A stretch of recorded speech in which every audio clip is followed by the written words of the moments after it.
Chapter 46. At that time, she was very calculative about gains and losses. Later, because of her grandmother's silent correction, she changed.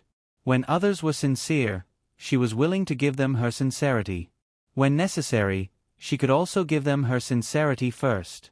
However, if she did not receive a response, she would not hesitate to take it back. It could be seen that she was still more rational than emotional.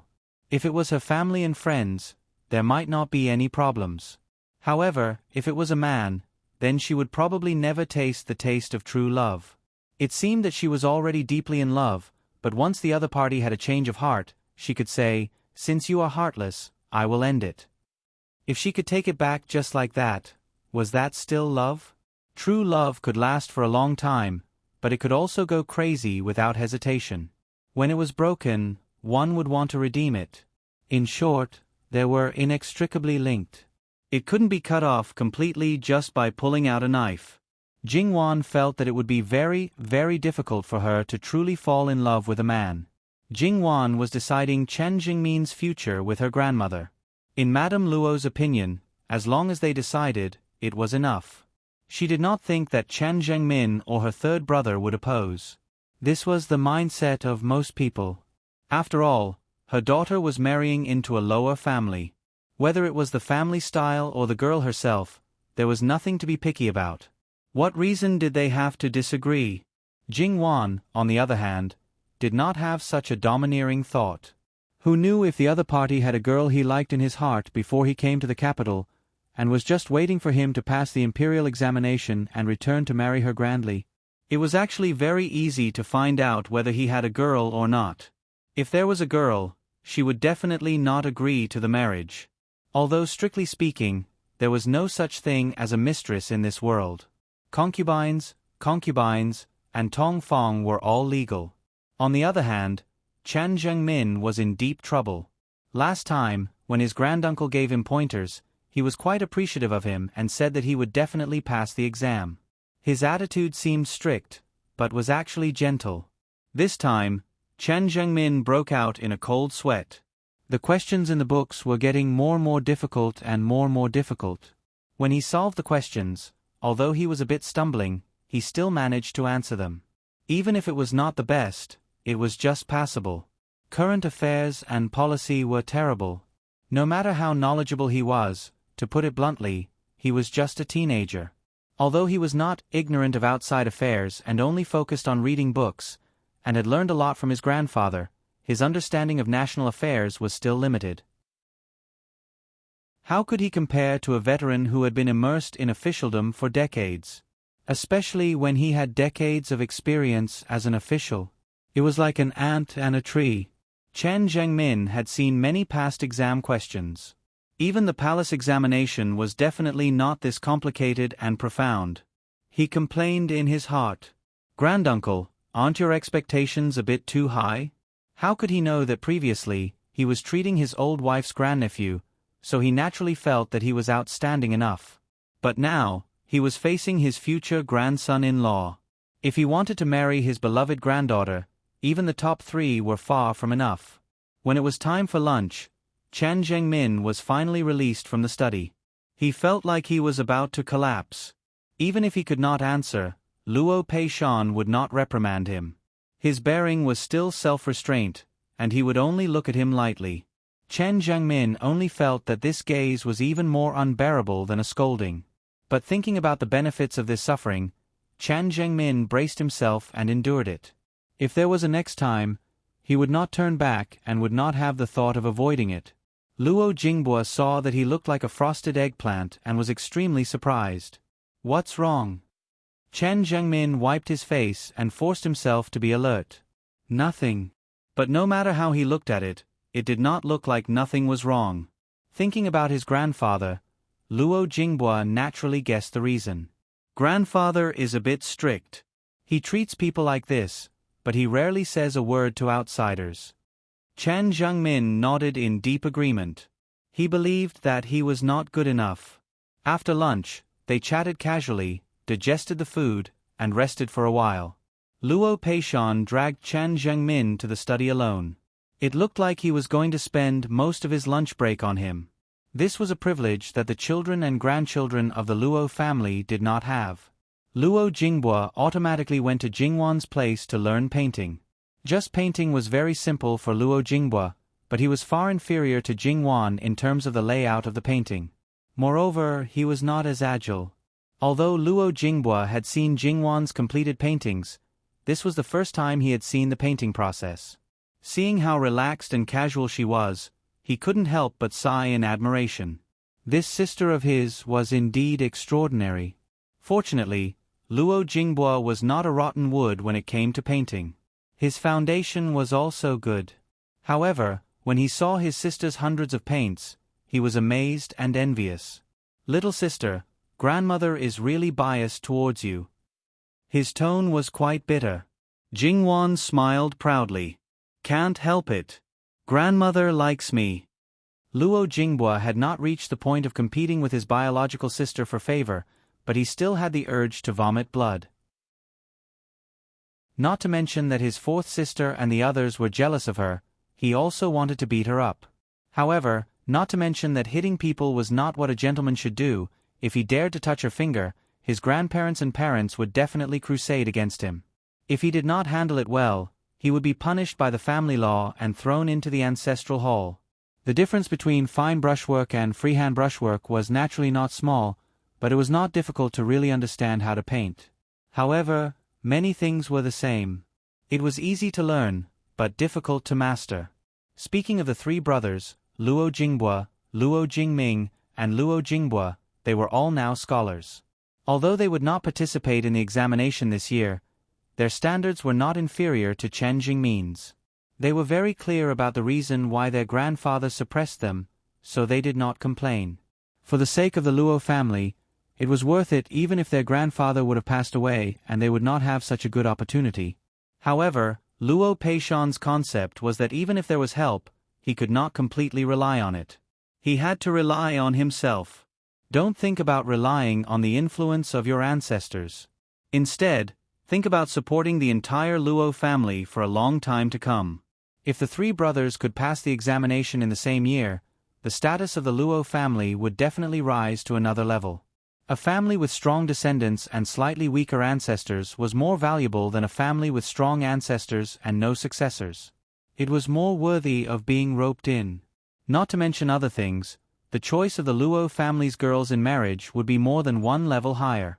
Unfortunately, it was not the time for the Luo family to be in the limelight. The three of them may have different temperaments, but they had one thing in common. They had inherited Luo Peishan's perseverance. Although Luo Jinghua was usually a bit sloppy and occasionally not in tune, when he really calmed down to study, you would not find the slightest bit of impetuousness from him. It was said that people who were serious looked the best, regardless of gender. Look, Jingwan's maidservants, especially those who were not brought by her from Qi and Prefecture, seemed to be a little moved. Jingwan looked at their innocent performance and was quite happy. However, it didn't matter if they secretly took a few glances. If they really had thoughts that they shouldn't have, even if it was the four head maidservants who had a deep friendship with her, she would never agree to it. https://www.bicken.com/11/11807/6652927. HTML. Please click here to report. Registration is not required. We will deal with it as soon as possible. After reporting, please wait patiently and refresh the page. Please remember the domain name of this book: www.bicken.com. Bicken. Com mobile version reading website. Bicken.com. Chapter 47. Miss, Madame Luo is in the pavilion beside the lotus pond. She asked you to accompany her. Qinglan entered the room and whispered. Jingwan paused. She raised her head and glanced at Luo Jinghua, who was concentrating. Then, she looked at Nanny Gong, who was walking like a normal person. She decided to call for the wet nurse to walk with her. It was Granny Gong who spoke first. Young miss, this servant is really fine. That medicine is really effective. Although it was very painful at first, it's basically not painful anymore. She had told her to rest earlier, but she insisted on staying by Jingwan's side to serve her. Seeing that Nanny Gong didn't seem to be reluctant, she hesitated for a moment and nodded. Then Nanny Gong can stay with me. The others stay and serve the third young master well. Let him have a rest later. Don't be tired. On the way. Do you think Cousin Min is a good man? Jingwan asked calmly. She was not shy when talking about these things. She was not asking Nurse Gong's opinion, but just asking Nurse Gong's opinion on Chen Jingmin. Child Chen is a talented man. Although I don't know how talented he is, he must be a young talent since he can get the master's approval. He seems to have a good character. I think he is a good man. Nurse Gong said. As for what she thought in her heart, no matter good or bad, no matter whether he is a good man or not, you will never marry him anyway. So, it's useless to say more. As for what that person would do, Nurse Gong didn't ask, let alone care. Jingwan smiled and didn't say anything. Sure enough, there was no Madame Luo in the pavilion. Only Chan Jiangmin was half lying on the guardrail, throwing fish food into the water, and several people around Madame Luo were waiting outside the pavilion. The greetings of the maids attracted Chen Jingmin's attention. Jingwan walked in alone, and Nurse Gong also stayed outside. They were not close or far away, so others would not misunderstand. They talked in a normal tone inside, so people outside would not hear them, of course, except for Nurse Gong. Cousin Min, nice to meet you. Chen Jiangmin hurriedly returned the salute. Cousin Wan, nice to meet you. Perhaps it was because the two of them were alone. Chen Jiangmin was a little reserved. He was indeed innocent. Jingwan stepped forward, grabbed some fish food, and threw it into the water. The fish rushed up one after another to grab the food. Perhaps it was interesting. Jingwan threw a lot of food into the water. Cousin, don't spread it. If you eat too much, you'll turn over. Chen Jiangmin hurriedly stopped her. That's right. A group of greedy little things can't be controlled by the person who feeds them. Jingwan didn't continue. Chen Jiangmin felt that there was a hidden meaning in her words, but because there was no beginning or end, he couldn't make any guesses. Looking at the current situation, he wondered why his grand aunt hadn't arrived yet. It wasn't that he hadn't been alone with a girl before, in his hometown and at his granduncle's residence. However, those few times were all blocked by people. If it wasn't because of bold women who shyly and timidly said that they liked him, then it was because they kept pestering him. For the former, he could gently and politely refuse, but for the latter, he could speak bluntly. But now, he was a little at a loss. He wanted to leave first, but his heart was faintly reluctant. Jingwan talked to him casually and didn't look at him. Chen Jiangmin felt that his cousin was natural and generous, so he lost his elegance.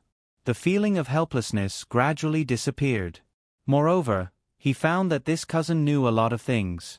Although she wasn't well read, it could be said that she was experienced and knowledgeable in another sense. He didn't know how well she read the classics and history books, but one thing was certain, she had read a lot of travel books. Also, his cousin was very bold. Her words occasionally revealed harmless jokes, which made him somewhat unable to resist. However, he enjoyed this kind of atmosphere more and more. It seemed that no matter what was said, the two of them could continue the conversation and wouldn't be speechless. Looking at her spirited eyes and that bright smile that came from the heart, Chen Jingmin couldn't help but be a little infatuated. Jingwan didn't treat him as a blind date, but as a pure friend. Perhaps she would probe a little, but she definitely didn't have a judgmental attitude. And from Chen Jingmin's words, she learned that he had traveled for a year or two to study. And those experiences were what Jingwan was most interested in, so she listened with great interest. Luo Jingying stood behind the flowers and trees in the distance, watching the two of them talking and laughing happily. She tightened her grip on her handkerchief, but she seemed to have thought of something and instantly calmed down. However, in the depths of her eyes, which others couldn't see, there seemed to be endless darkness. She turned around and left with her maidservant. It must be said that in this deep residence, other than her own brothers, It was very rare to see a youth of the same age. Even if it was a flower banquet or an outing outside, she would only see them from afar. Close contact was only for a short period of time, so much so that she couldn't even say a word. More than that, she only heard about them. It was true that she had some talent, but the people who pursued her were basically not real scholars or noblemen. It was this kind of situation that made it difficult for her not to be moved by the appearance of a person who wasn't inferior to many of the young masters in the capital in all aspects. After all, she couldn't catch those people, but it was much easier to catch this one in the palm of her hand.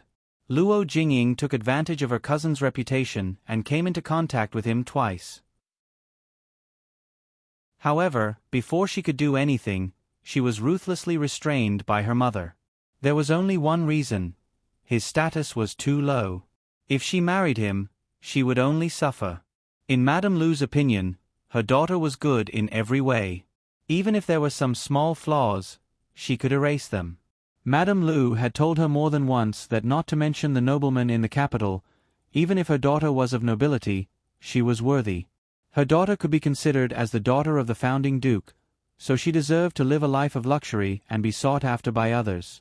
Perhaps because she had heard too much, Luo Jingying gradually believed that it was her fate. It wasn't that she was unloved, but that her marriage hadn't arrived yet. As for those who secretly said that they wanted to marry her, the highest was the legitimate son of a fourth-rank official. She had always ignored them. It's just that this young lady didn't want. Luo Jingying smiled faintly, but her smile didn't reach her eyes. She wouldn't admit that when Chen Jiangmin faced her, it was no different from facing a strange girl. He was a modest gentleman and didn't casually glance at a girl. Even now, he didn't even know who she was. Madame Luo, its fourth young lady. A maidservant came over from the direction where Luo Jingying was. Don't worry about her. A good girl was taught to be like this by Madame Lu. Madame Luo wasn't interested in changing her back. Since Jingwan didn't go to the home school, Luo Jingying had gradually stopped since 2 days ago. In her opinion, there was nothing to learn from the home school. In the past, everyone went to the home school, including Luo Jingqiang before his engagement. Fourth uncle's children, except for those who weren't old enough to go to school, also started the school a few days ago. However, Jingwan was an exception. No matter what her mentality was, Luo Jingying wasn't interested in going to the home school. However, her parents actually agreed. After Luo Peishan and Madame Luo knew about it, they just nodded indifferently and didn't say a word. Perhaps they had nothing to say, but some people probably thought that they didn't care. Let's go. They said that they would come to accompany this old woman. If we don't go now, they will be anxious. Madame Luo held the maidservant's hand and walked towards the pavilion. Jingwan greeted Madame Luo's late arrival with a smile. Chen Jiangmin, who was originally looking forward to her arrival, felt a little strange at this moment. In Madame Luo's eyes, Chen Jiangmin's skills were naturally not good enough. Young people yearned, not to mention people like Wan. In short, Madame Luo never thought that Chen Jiangmin would look down on Jingwan. Unless he already had deep feelings for another woman, sooner or later, he would fall in love with Wan. Now it seemed that it was really fast. Madame Luo didn't find it strange. In her eyes, Jingwan was the best. It was normal for the best men in the world to fall in love with her at first sight. Jingwan was helpless about Madame Luo's incomparably strong confidence, but she couldn't correct it. Madame Lu also had the same attitude towards Luo Jingying. In the world, at least 9 out of 10 people were like this. It was just that the standards for what was good in their eyes were different, whether it was given by the younger generation or by them as the elders.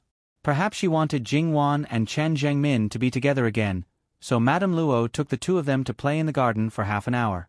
Not to mention, after Jingwan came to the capital, she didn't have a good tour of the Luo family. There were really a lot of places that couldn't be missed. Madame Luo, third young lady. Amoma hurried over and saluted. Madame Luo saw the special texture and extraordinarily exquisite and beautiful invitation in her hand. You brought it here now? Whose is it? https://www.bican. com/11/11807/6652928. HTML chapter error. Click here to report. Registration is free. We will deal with it as soon as possible. After reporting, please wait patiently and refresh the page.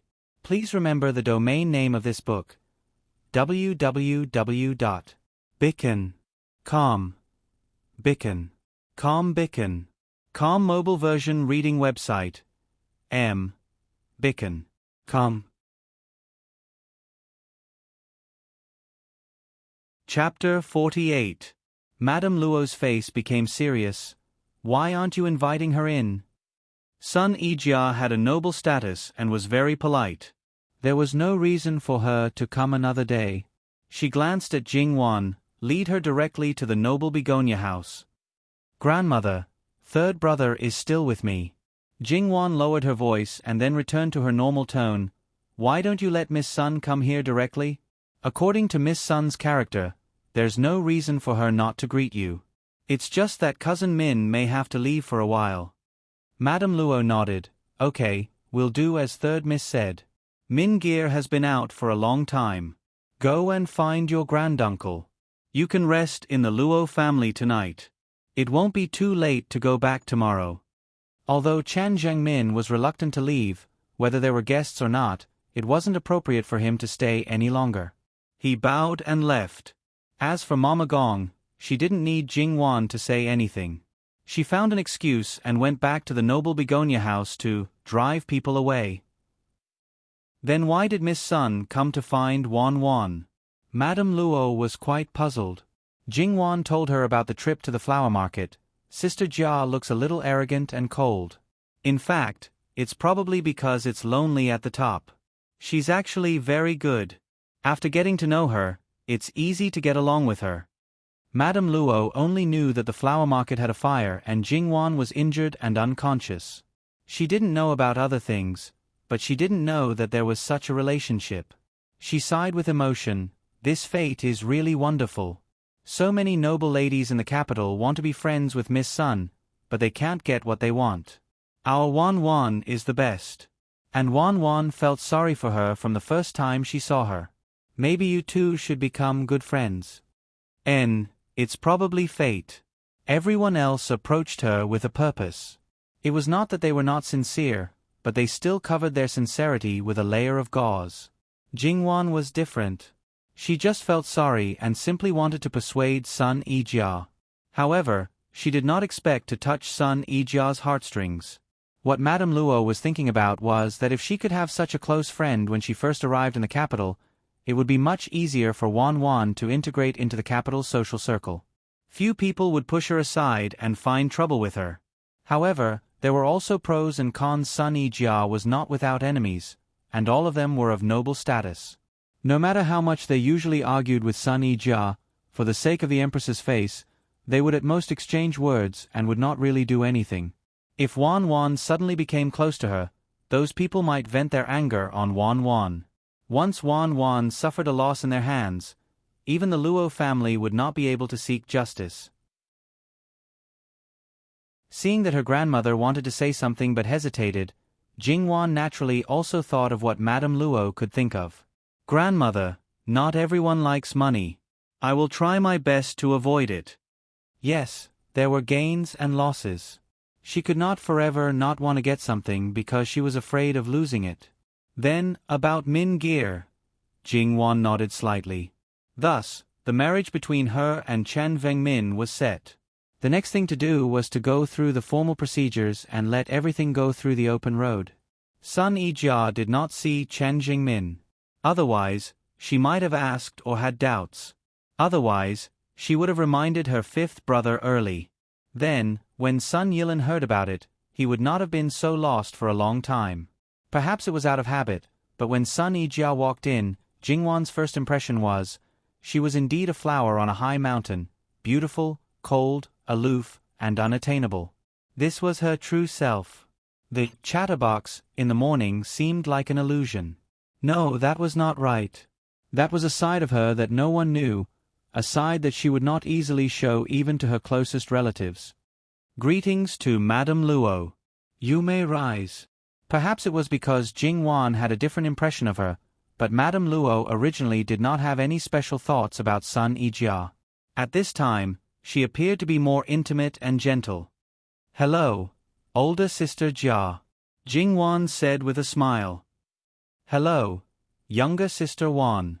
There was an obvious smile on her originally cold face, and her eyes sparkled.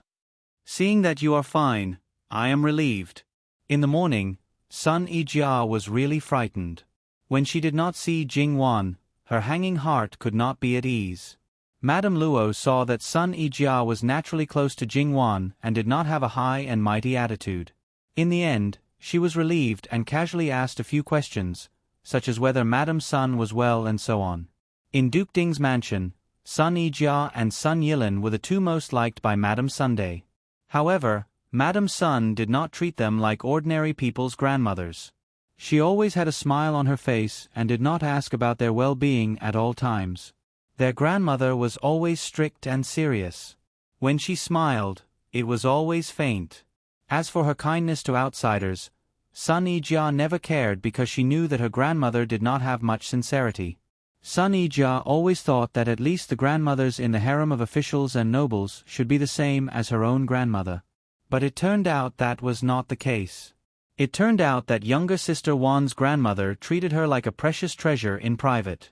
The natural intimacy could not be faked. It was a habit. Her grandmother's love for her and fifth brother was not fake. However, compared to the warmth of the grandmother and granddaughter in front of her, her family seemed a little cold. Faint envy could not help but appear in her eyes. In the face of Madame Luo's closeness, Sun Yijia's smile also increased. Madame Luo also called Sun Yijia sister Jia. When Mama Gong returned, she also brought Qing Lan and Qing Mei with her. Madame Luo said, Sister Jia, it is really boring to be with an old woman like me. You can go play with Wan Wan. How could that be? It is my daughter's good fortune to be able to speak with Madame Luo. These words were not false. The feeling of being close to the present was something that could not be experienced at home. Madame Luo chuckled. That's enough. Your little mouth is just like Wan Wan's. You are used to making people happy. Then, with a few words, she dismissed the two of them. The two of them held hands and walked unhurriedly towards the elegant begonia residence. They chatted and laughed along the way. They were like flowers and jade, charming and beautiful.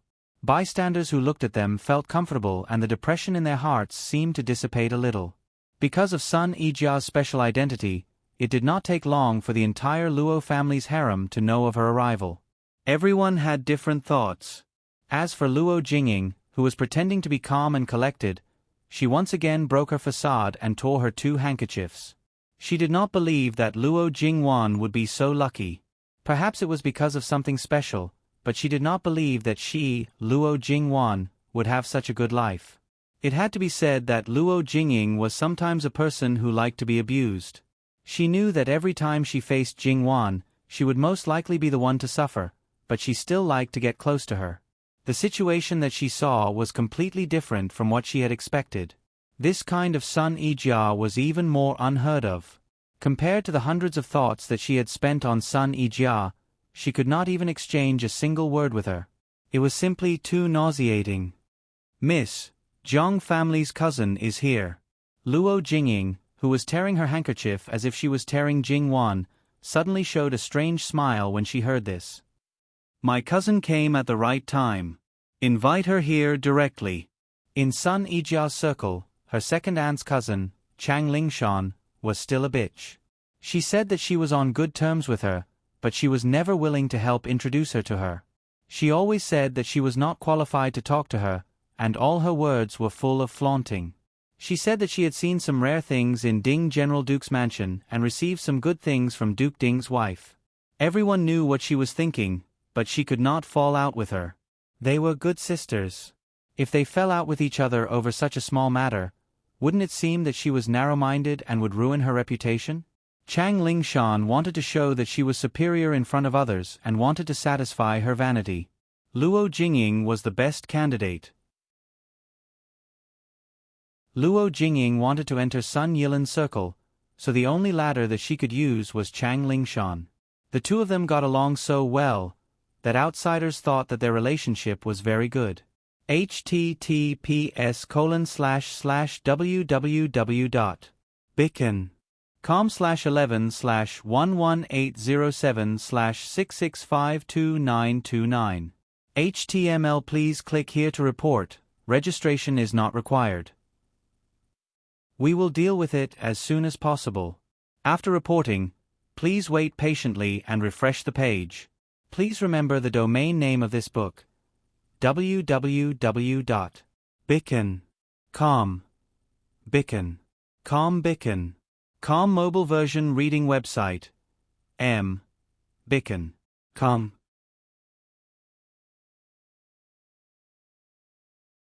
Chapter 49.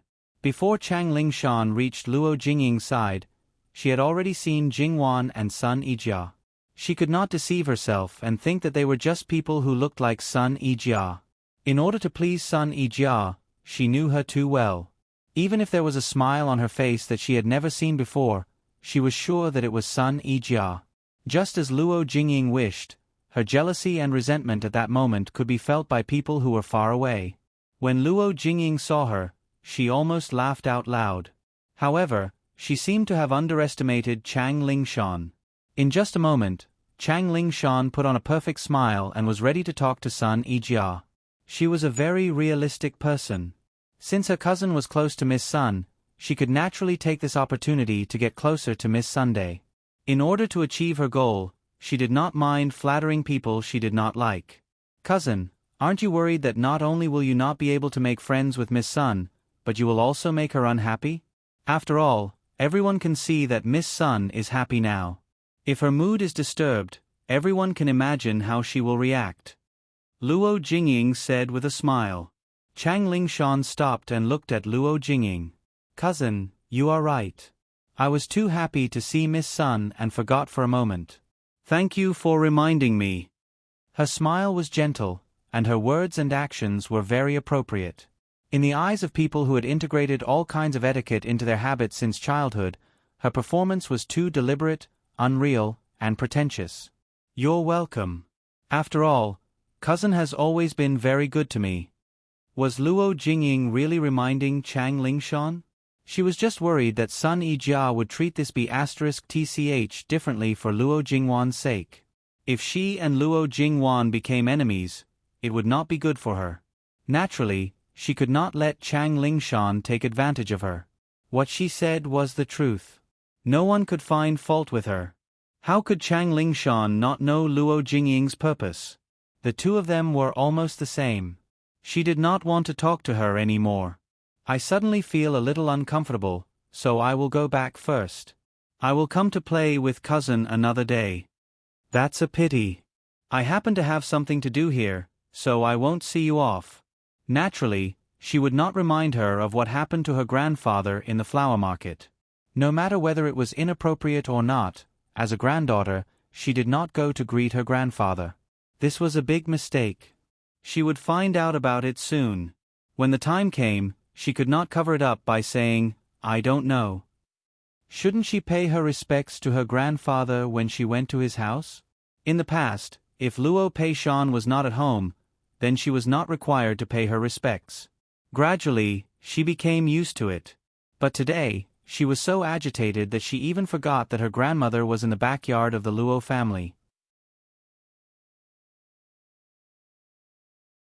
This was probably the reason why Luo Jingbua explained. They came from the lotus pond and walked very slowly. This period of time could not be considered short. However, these people from the Sun family only saw him come out and did not see him go in. It was inevitable that they would think of something. Even if they were blood-related brothers, there were times when they had to pay attention to the precautions between men and women. Luo Jingbua naturally thought of Jingwan. Although he was not in tune, he would definitely not make a mistake when it came to matters that he should pay attention to. Jingwan's attention was not on those servants.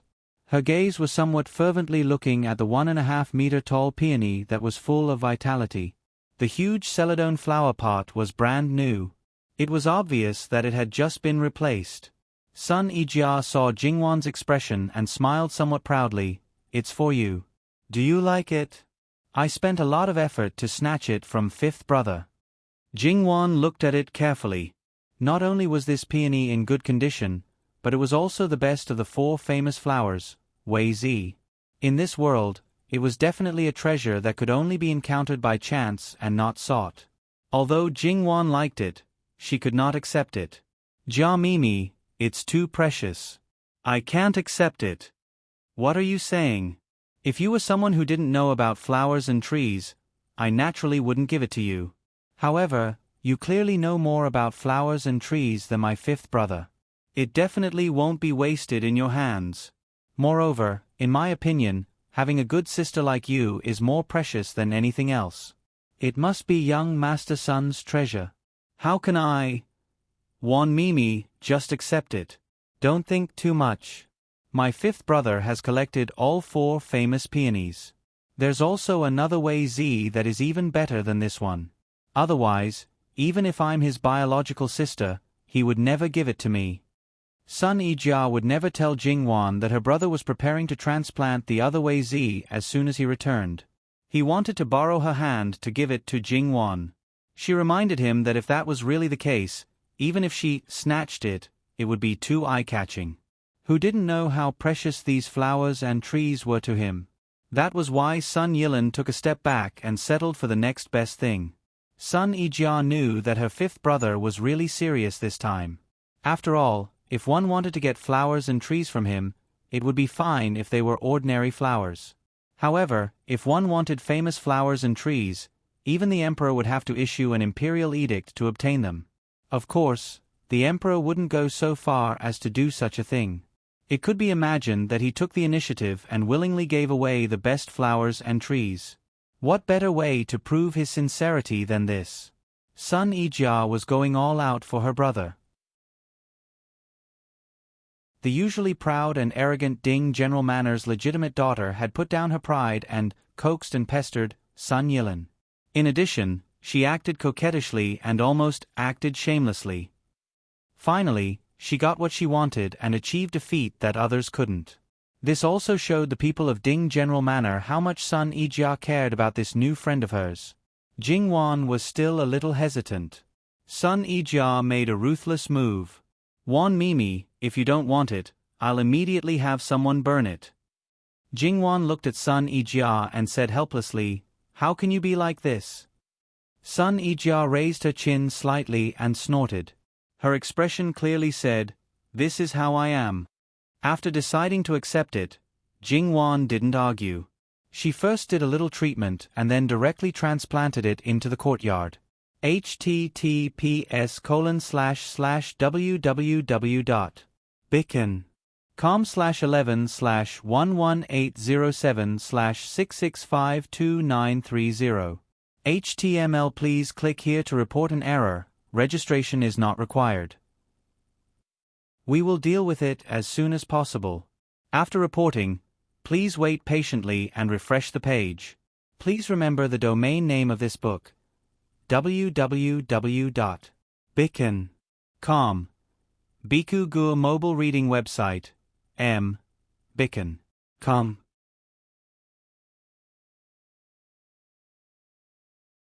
Chapter 50. Although Jingwan's small courtyard was not as big as Sun Yijia's courtyard in Duke Dinggua's mansion, nor was it as gorgeous, it had an exquisite layout. Sun Yijia liked it even more. In addition, there were no restrictions here, so she trusted Jingwan completely. Sun Yijia was even showing signs of going crazy. Her personal servants, especially the wet nurse, wanted to say something many times, but in the end, they held back. They had never seen their young lady so happy. Without comparison, some things were hard to discover. Thinking back to the past, they only thought that she was the most standard and the most outstanding noble lady. They only thought that she had a cold personality, but it turned out that she was restraining herself and even suppressing her own nature. Perhaps she had never been truly happy before. They were inseparable from her almost every day. Even if they didn't completely understand her thoughts, they more or less knew. Although they felt sorry for her, because of her usual habits, they only thought that she was just a little heavy-minded and shouldn't be a big problem. Moreover, even if they wanted to comfort her, their words wouldn't have any effect.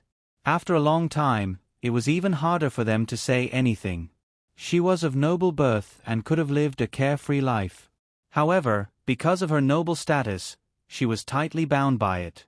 Because her ancestors and fathers wanted to protect the Sun family's foundation that had been accumulated for thousands of years, they were never satisfied with their noble status. If they wanted to be more noble, then they had to give and sacrifice. And the person who enjoyed the most would definitely have to sacrifice the most. She had 3 blood-related brothers, so perhaps they could share some of the burden. She was the only daughter of the first wife. This only represented uniqueness and also sorrow. When Sun Ijia came down from the swing, her servants' hearts that were in their throats finally settled down. Just now, Sun Ijia had asked them to push harder and harder. She was getting higher and higher, and even the flying sound of her clothes even made it sound. They were afraid that she would fall. One had to know that when she sat on the swing in the past, at most, her feet wouldn't even be considered high from the ground. This time, the height of her flying height was almost the same as the horizontal bar above. The wet nurse hurriedly looked at her palm. Sure enough, it was red from the abrasion. With a gentle touch, Sun Ijia couldn't help but withdraw her hand. It was obvious that it was painful. What should I do? What should I do? Sun Ijia didn't care. She only knew that she was very happy now. This little bit of pain was nothing. Nanny, I'm fine. Ah, blood. Qingju pointed at the blood on the swing and exclaimed. Almost everyone present knew what it was immediately, including the rash Qingju. After she spoke, she realized that she had done something wrong. Her face instantly turned red and she was at a loss. Qingju hurried forward to pull her away and secretly glared at her. Sun Ijia, who was originally in a good mood, was now so embarrassed that she wanted to crawl into a hole to hide her face. She finally noticed the slight discomfort of being ignored by her. If it were in the past, she would have noticed it a long time ago. Even when she first had her period, she had never been so embarrassed before.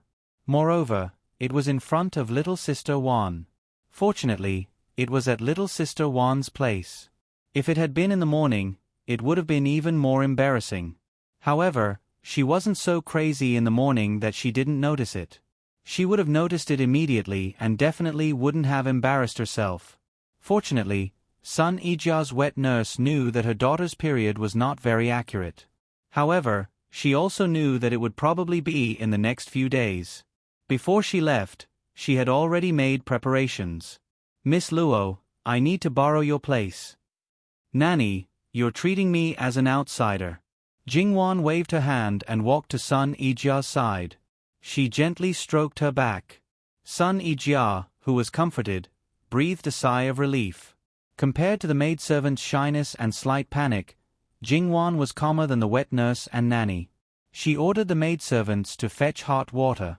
After confirming that Sun Ijia indeed had a change of clothes, she asked her wet nurse to help and led Sun Ijia to the room to change.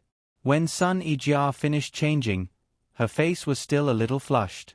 However, she felt much more comfortable than before. She couldn't help but whisper, "Little sister Wan, you're so smart."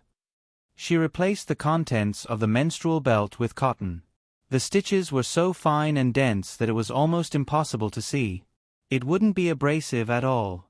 Then, she sewed the underwear onto the specially made underwear. It was close-fitting and comfortable to wear. It might be very troublesome for ordinary people, but for noble ladies like her, there were so many people serving them. Even if they changed frequently, it didn't take much effort to do it. Moreover, they basically didn't need to take apart and wash them. Jingwan chuckled, "Big Sister Jia, it might be a little tight. However, I think that after you go back, your servants will help you deal with it." Sun Ijia's wet nurse hadn't come out yet. Jingwan's wet nurse was also still in the room. Sun Ijia saw that Jingwan was calm and composed, and gradually stopped being shy. Whether it was in her heart or in her appearance, she had shared the most intimate things. Even her own sisters weren't so close. Sun Yijia felt that little sister Wan was good no matter how she looked at it. It would be great if she was her biological sister. However, it didn't matter. It was the same to let her be her sister-in-law. It hadn't even been a day, but Sun Yijia could completely open her heart to someone without any precautions. It was definitely a miracle. However, perhaps she could also feel that Jingwan didn't have any bad intentions towards her. "Miss, it's ready." Qing Mei brought over a small bowl of reddish-brown water. Jingwan gestured to Sun Yijia and said, "I asked the kitchen to cook it. Drink it. It's good for your blood and can warm your stomach." Sun Yijia didn't hesitate at all. She picked it up and used a spoon to ladle it up and drank it one mouthful after another. After Sun Yijia finished drinking, she wiped her mouth. "Little sister Wan, what did you cook it with? Not only is it delicious, but after drinking it, it's very warm and comfortable. When you go back, I'll give you the recipe. This recipe can be used by any woman. Although the degree of effectiveness is obviously different, it's beneficial and not harmful. When you go back, ask the servants to cook it for you. You can also drink some on a daily basis." Sun Yijia accepted it without hesitation. "How is it? Does it still hurt?" Jingwan held Sun Yijia's hand and touched a palm that was still a little red. "I don't know what your wet nurse applied on my hand, but it's very cool and comfortable. It's much better than just now. When we go back, it'll definitely be fine. That's a cream made by Nanny. It's very effective for these small abrasions and cuts. I often fiddle with those flowers and trees by myself, so it's inevitable that my hand will get some small injuries. It's all thanks to Nanny that my hand can be so well maintained." Sun Yijia played with Jingwan's hand. "It's true. Your hand is even prettier than mine. However, it's not just your hand. I feel that little sister Wan's skin is very good everywhere." She rolled up Jingwan's sleeve and lovingly stroked her arm. Not only that, she even reached out to pinch her face. Jingwan smiled and dodged. "I have my own secret recipe, but I've used it all up. After I came to the capital, I didn't have time to make it. Why don't I give you some to try? Why don't I give you the recipe and you can have someone make it? No, such a precious recipe is one of a kind. Do you think it's like those blood-nourishing recipes that can be found everywhere? You give it to everyone you see. You're really thoughtless." Jingwan pointed in the direction of the Wei Zi with her chin. "Sister Jia is not the same. You're thoughtless. I'm presenting it to Buddha with borrowed flowers. It's not mine, so I don't feel bad at all. Just like Sister Jia, although it's mine, it's not very important, so I don't feel bad." Even so, Sun Yijia still refused. If she took such a good thing back and had someone make it, it would be impossible to keep it a secret. She had come into contact with too many nobles, so it would be better for it to be leaked from little sister Wan's hands. She might even gain some benefits. These benefits to her were just icing on the cake. It was completely unnecessary. In little sister Wan's hands, it might be of great use. Just give me more of the finished product. I'll secretly hide it and use it myself. I won't give it to anyone." Jingwan smiled and nodded in agreement. When Sun Yijia's wet nurse came out, she saw that her young lady was in good spirits and her face was rosy. She was not like her usual self. These days, she was always listless and pale. Sun Yijia did not hesitate to praise the drink just now. Sun Yijia's wet nurse was very clear that her young lady's condition was not only because of the bowl of sugar water. Her good mood was also a big factor. However, all of this was because of Jingwan. Hence, she thanked Jingwan very seriously. "Nanny, you're too polite. Since you call me sister, you naturally won't call me that for nothing." Jingwan smiled faintly. If Jingwan was good to someone, she would not hold back anything.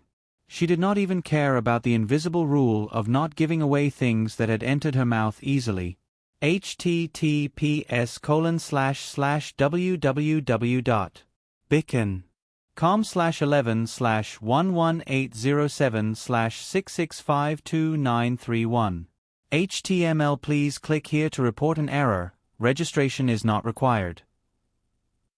We will deal with it as soon as possible. After reporting, please wait patiently and refresh the page. Please remember the domain name of this book: www.bicken.com. Biku Pavilion Mobile Reading Website: bicken.com.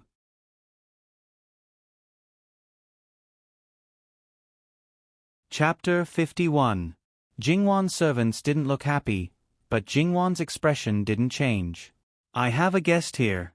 If she has something to say, tell her to come back later.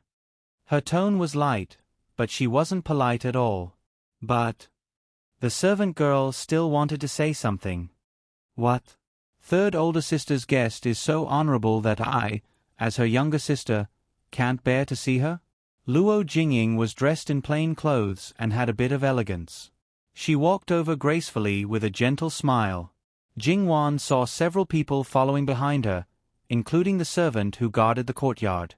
The servant's face was slightly angry at this time, and her clothes and hair were slightly messy. She didn't need to think to know that she stopped Luo Jingying from coming in, so Luo Jingying brought people and forced their way in. Anyone could tell that there was something wrong with her words. Although Sun Yijia was the only legitimate daughter of Duke Ding, there were also several sisters born of concubines in the family, not to mention many cousins. Because her status was the most honorable, she couldn't bear to see them fawning over her, so her relationship with them was similar to that of an outsider. Although she rarely asked about those things, she knew a lot of troublesome things. However, since it was related to younger sister Wan's family matters, she sat on the side and remained silent. Her face returned to its usual coldness. It's not that I can't bear to see you, but that I don't want you to see them. It's troublesome. Luo Jingying's smiling face stiffened. She didn't expect that Luo Jingwan would be so rude in front of outsiders. Third older sister, your words hurt younger sister's heart. If your heart is hurt, go find a doctor to prescribe medicine. I don't treat patients here. Sun Yijia almost laughed out loud and hurriedly covered her mouth with a handkerchief. Younger sister Wan was such a good-natured person, but there were also times when she was sharp-tongued. Luo Jingying repeatedly told herself to stay calm. Her mother's words echoed in her mind over and over again. However, her mother didn't know that Luo Jingwan was a person who didn't play by the rules. She never cooperated with you when you tried to maintain a harmonious relationship with her. She didn't care about what other people couldn't say. She often went straight to your heart. No matter how good-tempered you were, you would be angered by her. Moreover, Luo Jingying wasn't a good-tempered person. Third older sister, please don't be angry. Younger sister only admires Miss Sun's talent, but I never had the chance to be friends with Miss Sunday. Today, when I found out that Miss Sun came to the Fu to look for third older sister, I couldn't suppress my yearning and shamelessly came here. When she turned to look at Sun Yijia, her eyes were quite fervent, and she greeted her in a dignified manner. Sun Yijia nodded. Miss Luo is too kind. My talent is nothing. It's just a small matter. On the other hand, Miss Luo's poetry is agile and graceful. It's very well written. Therefore, even if she was as prideful as she was, one shouldn't underestimate her way of doing things. In the capital social circle, even if there were unmarried women who were far from her level, she would still remember them even if she had only met them once or twice. She would know their talents in certain aspects. Sure enough, Luo Jingying revealed a pleasantly surprised expression. Has Miss Sun seen my poetry? Then, she slightly restrained herself and smiled humbly. However, she couldn't hide the pride in her eyes. I'm only slightly good at poetry. I'm far from Miss Sun's proficiency in the 4 arts. However, speaking of which, third older sister isn't bad in these aspects. After all, grandmother dotes on third older sister so much. In the past few years in Qi and Fu, she must have hired a master to teach third older sister. Third older sister and Miss Sun are so close. If there's a chance for you to cooperate, it might be a good story. Oh, then I really can't do as you wish. It's not like fourth younger sister doesn't know that older sister is just a common person. I can't even recognize a few words. Naturally, I can't play with those elegant things. Therefore, Luo Jingying always wanted to tear her mouth apart. She was clearly embarrassed to speak, but she was always able to say it without a care in the world. She was calm and indifferent. Originally, she should be ashamed to show her face. However, from her mouth, these were clearly small tricks. It wasn't that she didn't know how to, but that she disdained to learn them. Third older sister, there's no need to be so humble. In front of fourth younger sister, older sister has never known how to write the word humble. Jingwan wasn't a mean person, but when she was mean, she simply wasn't human. No matter how good you were at dealing with people, she could easily make you speechless. However, until now, the only person she was mean to was Luo Jingying. Younger sister just wants to be close to third older sister. Third older sister, why are you always so harsh? Luo Jingying gently bit her lips with a delicate and pitiful look. Her words and actions were describing how bad Jingwan was. You should have been used to it long ago. You clearly know that you are being bullied by me every time, but you don't know how to avoid it. Every few days, you bump into me. Those who know will naturally understand that fourth younger sister is good at everything. On the contrary, I, as your older sister, am unruly, indecent, arrogant and despotic. Those who don't know will just think that fourth younger sister needs to be taught a lesson. If you don't bully me, you will feel uncomfortable all over. Luo Jingying's face turned green and white. It was very interesting. However, even so, she still didn't leave. In the eyes of Sun Yijia and the others, it was simply a perfect confirmation of Jingwan's words. Sun Yijia looked at Luo Jingying with a strange look in her eyes. It was as if she was saying, "So there is actually such a person in this world?" However, when she looked at Jingwan, there was a trace of respect unconsciously. It turned out that she could treat someone she didn't like this. Yes, she should bring her home and try it out next time. Jingwan was a little speechless. She seemed to have unintentionally led a perfect noble lady astray. Luo Jingying was the most upset. Clearly, it was Luo Jingying who was the bad one. Sun Yijia didn't see how bad she was and even took her words seriously. As expected, the arrogant beauty was just a facade.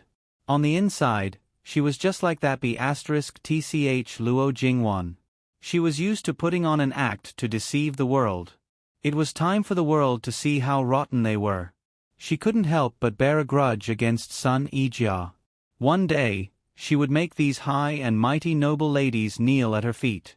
Luo Jingying knew that if she continued, she would only be humiliated. Thus, she chose to remain silent. Jingwan and Sun Yijia also ignored her.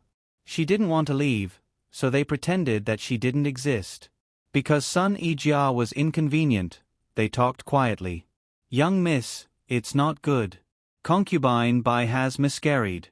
She's shouting that the madam caused her to miscarry. The madam wants you to go over." A sudden voice broke the silence. Even Sun Yijia felt a little awkward at this time. Such a filthy matter was brought to a young lady's house, and she even wanted the young lady to go over and take a look. What was this? What kind of rules were there to speak of? It made people even more suspicious. Was this family's backyard all like this?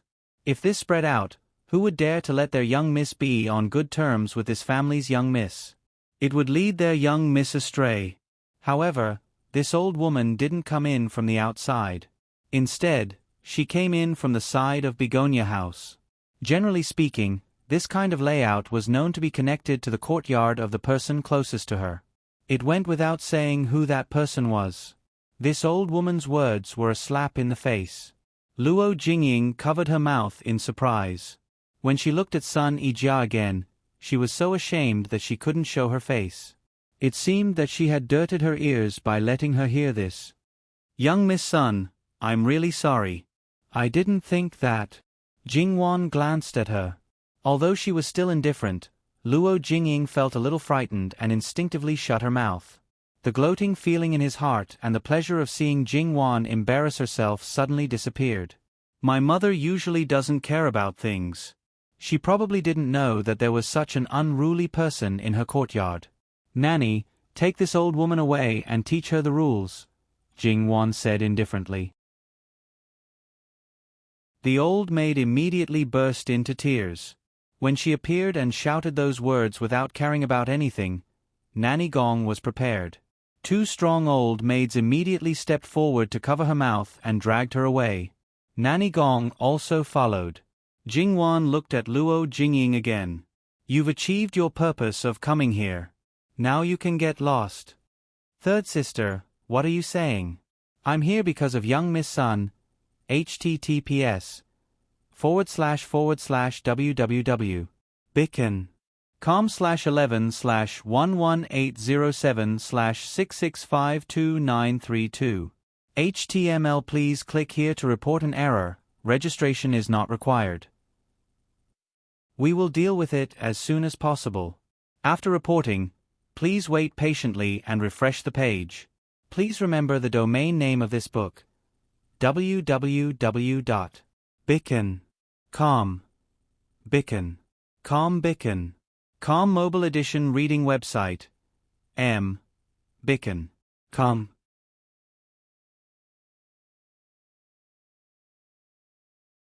Chapter 52. This kind of superficial cultivation was not something that could be done overnight. No matter how calm she wanted to be, when her soft spot was poked, she couldn't help but panic. Jing-wan's face was cold. I know my mother's personality the best. She doesn't even dare to kill an ant, so why would she be so ruthless to take a life? In this Luo family's backyard, there are only 2 people who want to harm her. Either it was that idiot concubine by who directed and acted on her own, or, since you knew in advance, the possibility of the latter person is higher. No matter who it is, she better clean up her tail, otherwise. Why aren't you getting out of here? Are you waiting for me to call someone to beat you out with a broom? Luo Jingying dared to be arrogant in front of Jing-wan, but she had never seen her so cold. She was inexplicably afraid and didn't dare to explain anything. She took her people and fled. After she went out, she couldn't help but be even more afraid. Previously, when she came back from the garden, her mother asked her a few questions about why she was unhappy. She told her in detail, but Madame Lu only smiled and told her that she would help her vent her anger soon. She also said that it was better to have a noble daughter. She thought that it must be her mother who was going to make a move, so she almost didn't think about it and excitedly ran to Begonia House. In the end, she didn't get to see a good show. Not only would she be punished when she went back, but more importantly, she might ruin her mother's big plan.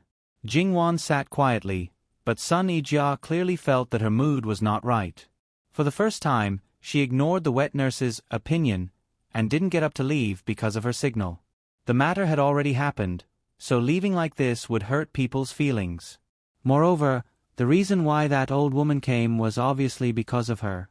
Otherwise, who would do such a strenuous and unrewarding thing? The purpose was self-evident. Little Sister Wan. Jing-wan looked at her. She didn't want to smile, but she didn't force herself to smile. Sister Jia, I've let you see a joke. Little Sister Wan, in fact, this is nothing. Which backyard can be clean? Moreover, I believe you, and I also believe that the madam who can give birth to a woman like you is not a vicious person. Anyone with eyes can see that this matter is caused by a villain. Don't take it to heart. Sister Jia treats me sincerely. Since this matter is out in the open, I naturally won't hide it. We're good sisters, after all. Naturally, we'll be honest with each other. I also believe that Sister Jia won't have a bad opinion of me because of this. I just hope that Sister Jia won't let this matter affect your mood. This matter won't affect me, but your sulky little face is affecting me. Sun Yijia reached out a finger and scratched her nose. Don't worry about this kind of thing. At the very least, there's still your grandmother. To be honest, Sister Jia, no matter what the reason is, I don't care. What I care about is that that little life is gone before it can even take shape. To be honest, I don't like father's concubines, son and daughter, but that's only because of their status, not because of themselves. I can treat them coldly and ignore them as long as they don't provoke me. Under the same roof, I can live peacefully with them, but I don't want to see them lose their lives for no reason. Since the heavens allowed them to come to this world, others shouldn't take their lives away so easily. Sun Ijia was startled. She didn't think that little Sister Wan's heart would be so kind and gentle. This way of thinking isn't wrong, but sometimes, this will harm yourself and your loved ones. Jing Wan smiled faintly. Sister Jia, you're thinking too much.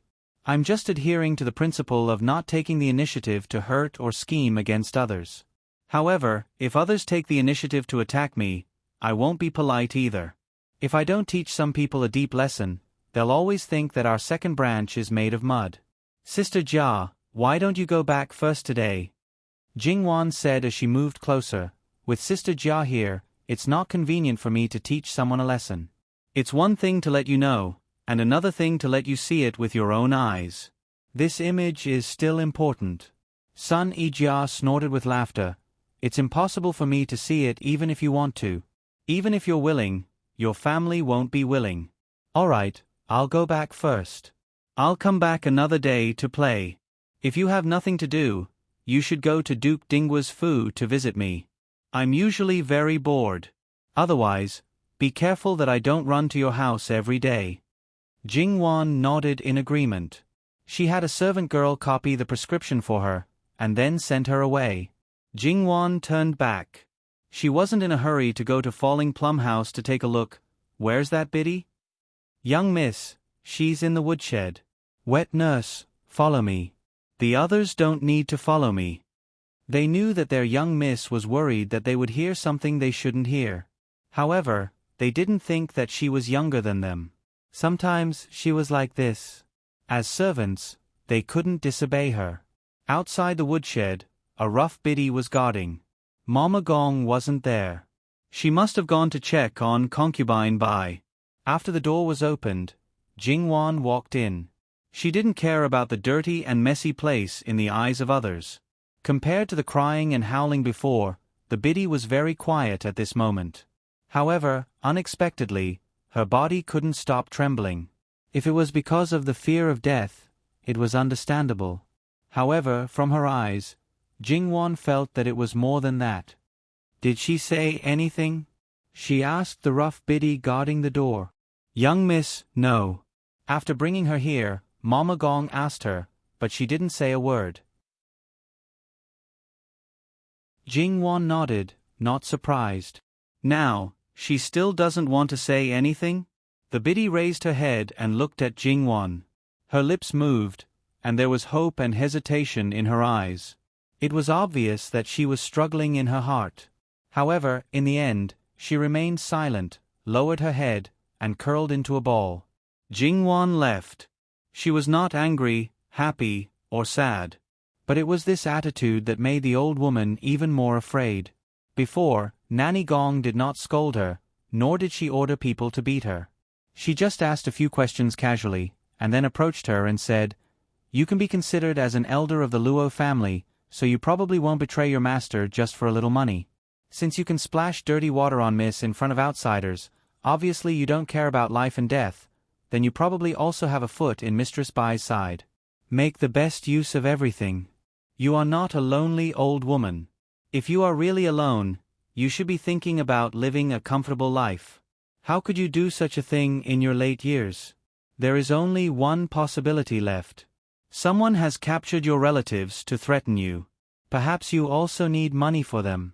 It is understandable that you did such a thing.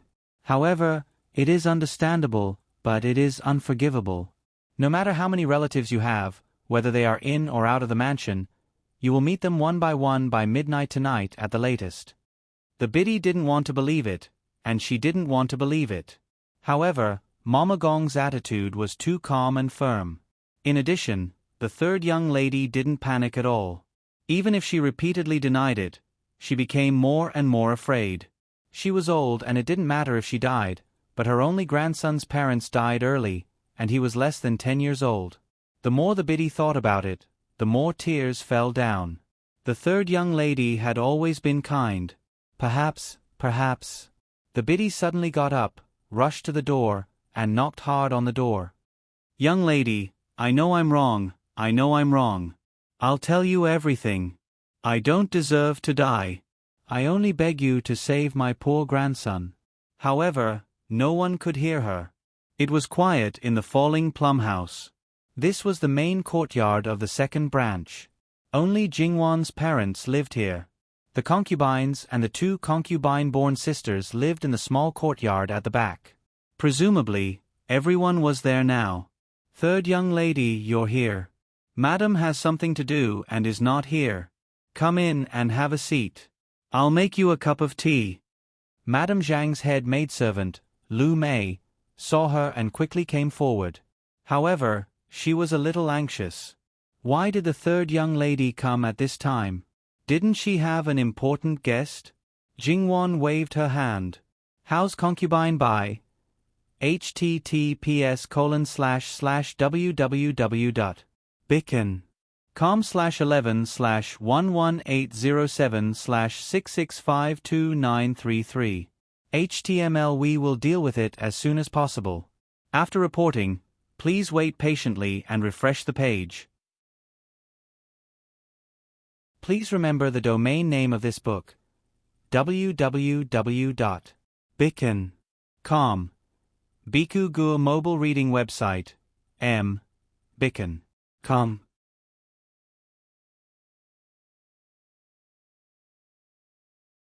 Chapter 53. I've already detained her.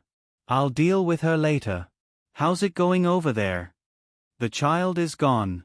Concubine Bai is crying and making a fuss. It seems that it was planned. The madams of the other branches and the old madam were all alarmed. The old madam didn't come and handed the matter over to the old madam. I don't know what's going on now. Knowing that Jingwan already knew, she didn't hide it. I'll go and take a look. Third young lady, the old madam strictly forbade you from knowing about this from the beginning. She didn't want you to know about this, so you shouldn't go. The old madam is with her and the old madam will handle it impartially.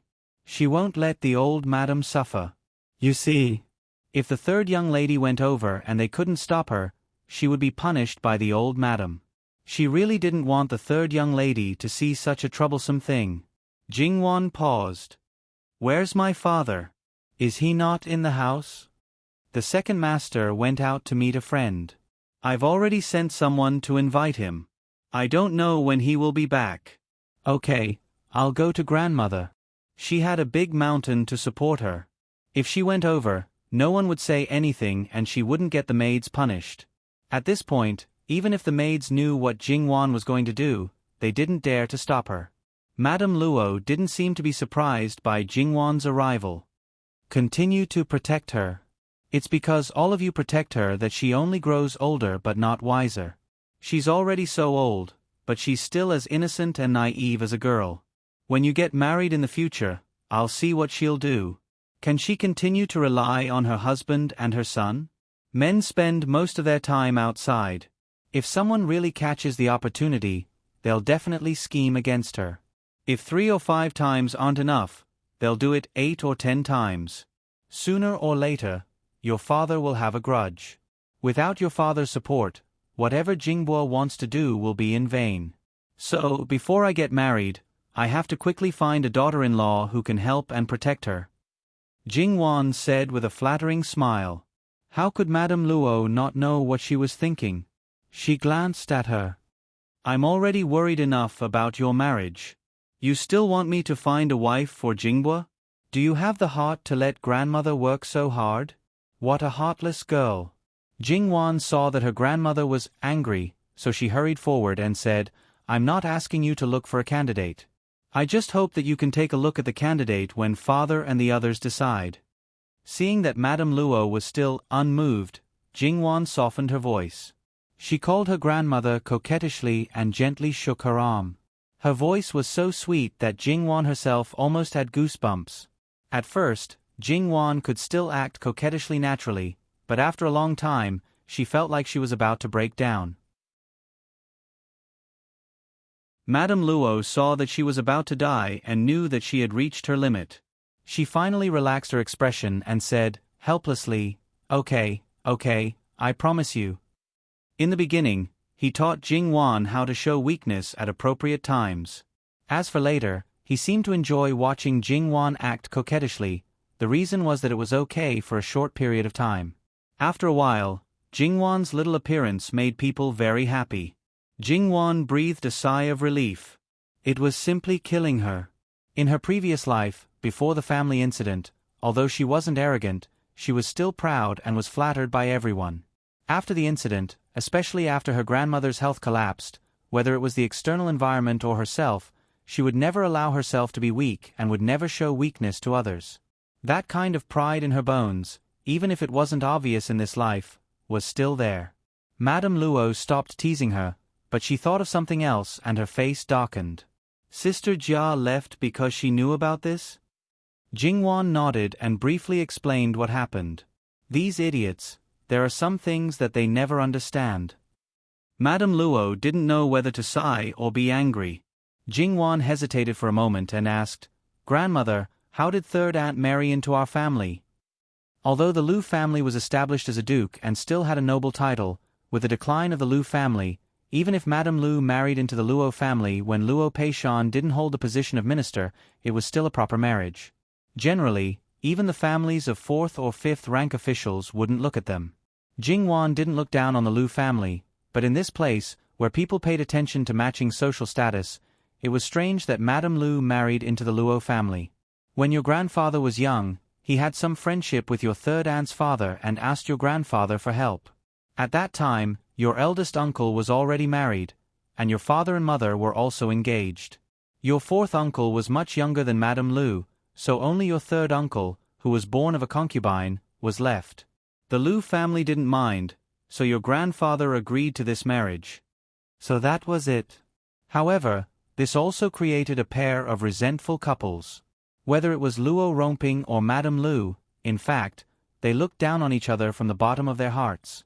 Madame Lu looked down on Luo Rongping because he was born of a concubine and resented that she became a mother the moment she married into the family. However, she didn't have the courage to break off the marriage.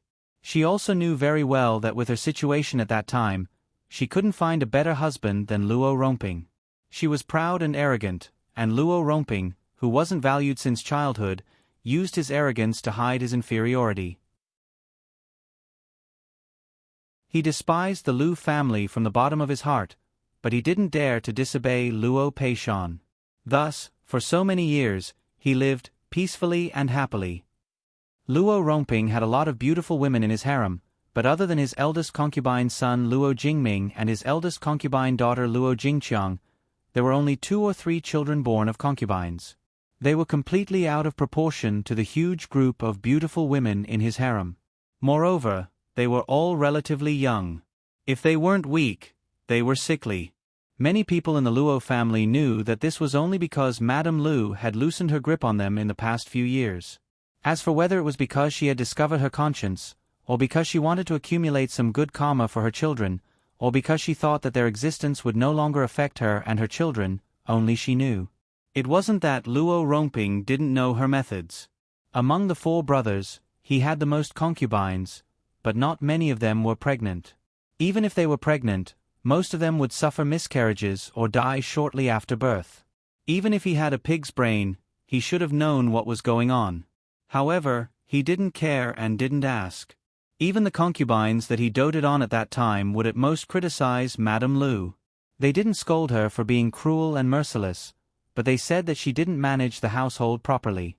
Those who didn't know would think that he valued his wife. In fact, he was just selfish and cold by nature. He only cared about a moment of pleasure and could turn around and pretend that he didn't know anything.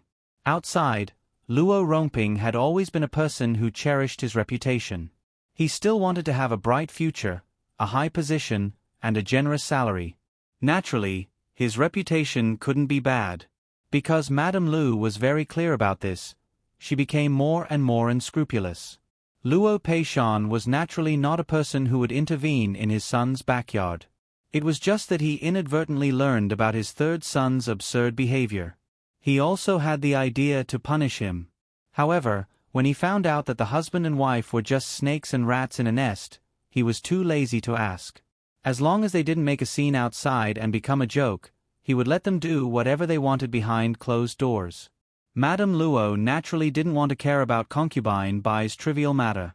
She left it to her eldest daughter-in-law to handle. If she went there, it would show that she didn't trust her eldest daughter-in-law. However, she also thought that Jingwan might come to find her, so she didn't say anything to her eldest daughter-in-law. Moreover, when Jingwan learned that her eldest aunt was handling this matter, she couldn't let her lose face. She also promised Madame Luo that she would just take a look. When they saw Madame Luo arrive, except for Madame Bai, who was lying in bed after the miscarriage, everyone hurriedly greeted her. Seeing Jingwan by her side, even if Madame Zhang was anxious, she couldn't say anything. Madame Bai, who was crying and howling like a shrew and refused to speak properly, automatically shut her mouth when she saw Madame Luo. Madame Luo, please forgive me, this concubine. That's enough. Lie down. Madame Luo interrupted her. Then she looked at Madame Bai. On the day she entered the capital, this woman should have greeted her at the gate, but she didn't have any impression of her. Willow leaf eyebrows, an oval face, and because of the miscarriage, her face was pale and she looked very weak. She was delicate and pitiful. However, Madame Luo's face didn't have the slightest fluctuation of emotion. https://www.bicon.com/11/11807/6652934. HTML. We will deal with it as soon as possible. After reporting, please wait patiently and refresh the page. Please remember the domain name of this book: www.bicon.com. Biku Gu mobile reading website, bicon.com.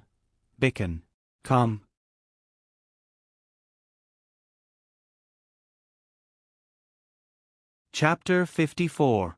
Sometimes, Jingwan admired these people who could act at any time and place. She was howling so fiercely, but when she stopped, she didn't seem to be in a sorry state. She was like a weeping beauty.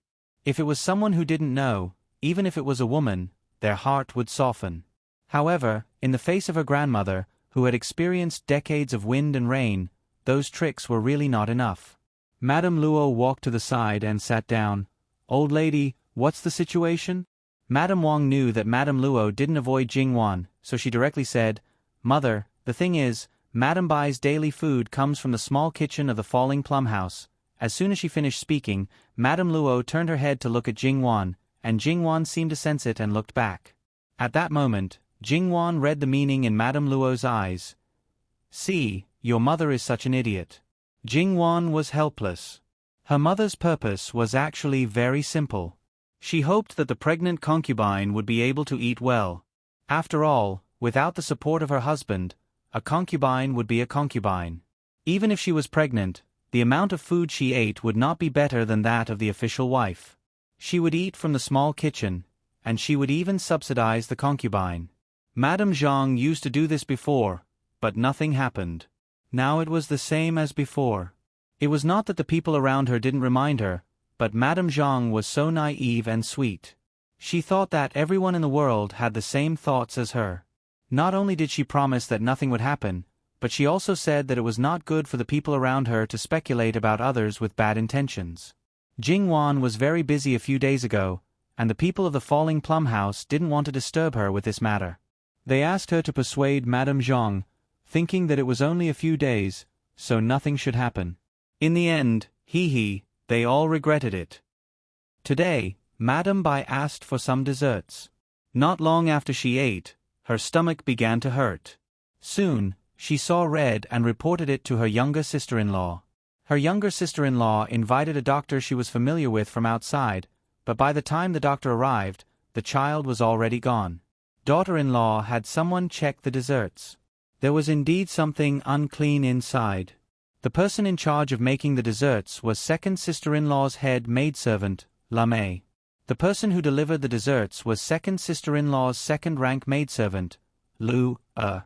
Lu Er personally handed the desserts to Bai Shi's maidservant, Kai Ling. The three maidservants all said that during the time the desserts were in their hands, no unrelated person had touched them. The ingredients used for the winter sweet were already made from the fallen plum house. Her daughter-in-law had sent people to check the ingredients, and there were no problems.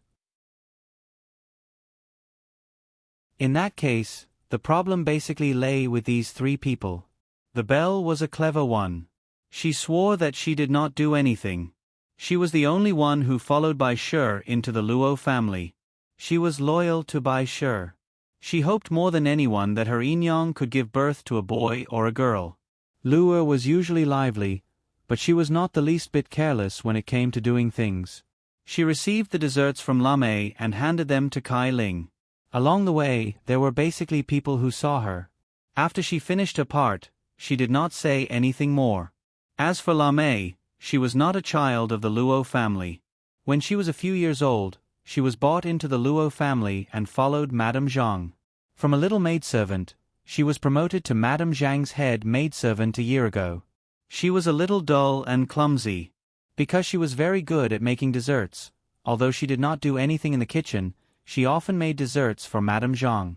When she learned that something had happened to Madame Bai, she was so anxious that she cried.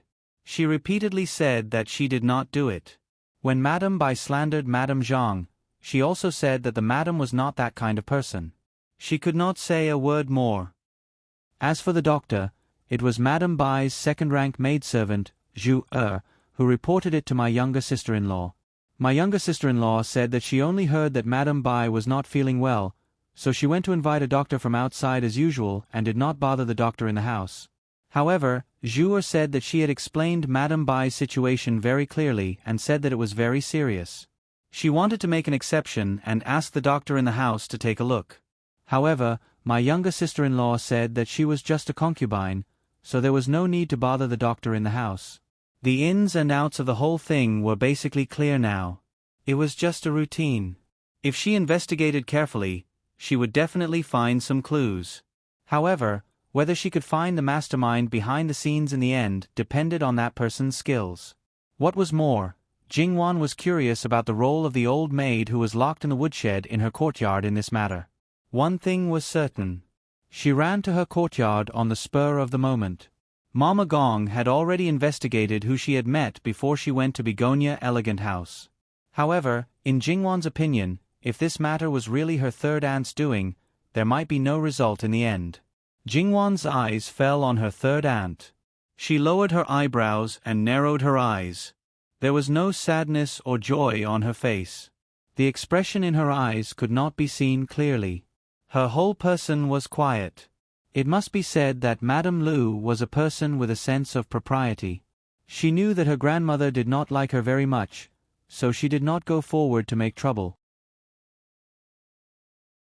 In front of others, she was not strong, but she was never weak. In the beginning, the other mistresses of the Luo family's inner court weren't sure if she was in control of the entire situation or if the other yin-yangs were framing each other. However, after a long time, even if they still didn't have any evidence against her, they more or less had an idea. Madame Lu's face was naturally thicker than Luo Jingying's. You could never catch her fault on the surface. You could not see her gaffe unless she deliberately showed it. However, if she was really the same on the surface, then she would not have raised a daughter with Luo Jingying's temperament. In this ancient era, a mother's influence on their children, especially their daughters, was too great. If she did not have the memory of her previous life, perhaps she would have become as silly and sweet as Madame Zhang. Because when she was in Qi and Prefecture, Jingwan was puzzled about this point. Taking advantage of the fact that children were not easy to be noticed, and she had a lot of time, she secretly watched Madame Lu for more than half a year. In this way, she discovered Madame Lu's unknown side. At that time, Jingwan was very surprised. If this person lived in a certain circle in her previous life, she would be like a fish in water. She would definitely get an Oscar. Madame Lu always regarded herself as the descendant of the founding duke. She could not see or was unwilling to see the reality. But she was a very rational person. She never revealed her inner thoughts to others. To sum it up, she was a maidservant, but she had the dream of being a princess. After understanding Madame Lu's thoughts, Jingwan sometimes felt that it was ridiculous. Her third uncle was only a son of a concubine. Even if his grandparents passed away, when they separated, he did not get much. Her third uncle's eyes were high, but his ability was mediocre. Madame Lu saw through him too clearly, so she pinned all her hopes on her children. If she really put all her thoughts on teaching the two children, she may not be unable to get what she wanted in the future. Unfortunately, her mind had long been crooked. She was always scheming, especially when she was the one who suppressed her daughter. She couldn't wait to be torn into pieces. Moreover, Madame Lu had a very strong sense of vanity and jealousy in her bones. If others were doing well, she would be unhappy. Luo Jingying had learned this from her. However, in the entire Luo family's backyard, only her mother was good at scheming. Unexpectedly, her mother was supported by her father. Even if someone splashed dirty water on her father would believe that she was pure and innocent. So, Madame Lu didn't really make a move that many times. Jingwan didn't know what other people thought about this matter, but she felt that it was most likely third aunt's doing. She was as ruthless as ever. Who knew how long she had hidden these spies in Falling Plum House? If she dared to expose them, there was at least a 90% chance that she would frame her mother. It was fine if it was a normal matter, but when it came to his children, even if it was her father, he would definitely be unhappy. More importantly, Madame Zhang's image in the hearts of the servants was completely ruined. No matter how good she was in the past, they would all think that she was putting on an act and had a Buddha's mouth but a snake's heart. If it was a scheming person, this situation wouldn't be a big deal because she could suppress it and turn the tables. However, if it was Madame Zhang, her life would probably be difficult. Her purpose was not to kill Madame Zhang, because she knew very well that this was not enough to kill Madame Zhang. She just didn't want Madame Zhang to be free and happy all day, which would make Jingwan unhappy. Jingwan thought about it carefully. If this game was successful, it would really hit the snake at its weak point. https://www.bicken.com/11/11807/6652935. HTML. We will deal with it as soon as possible. After reporting, please wait patiently and refresh the page. Please remember the domain name of this book: www.bicken.com. Biku Gur mobile reading website, bicken.com.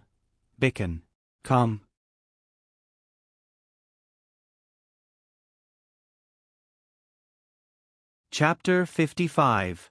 Because everyone had their own opinions, Madame Zhang protected the people in her courtyard and did not allow torture, and Madame Wang could not just hit Madame Bai's people. By the time Madame Luo and Jingwan arrived, the matter had already reached a deadlock. With their arrival, Madame Wang was not displeased. Instead, she seemed to be relieved. She really did not know what to do with someone as muddle-headed as her second sister-in-law.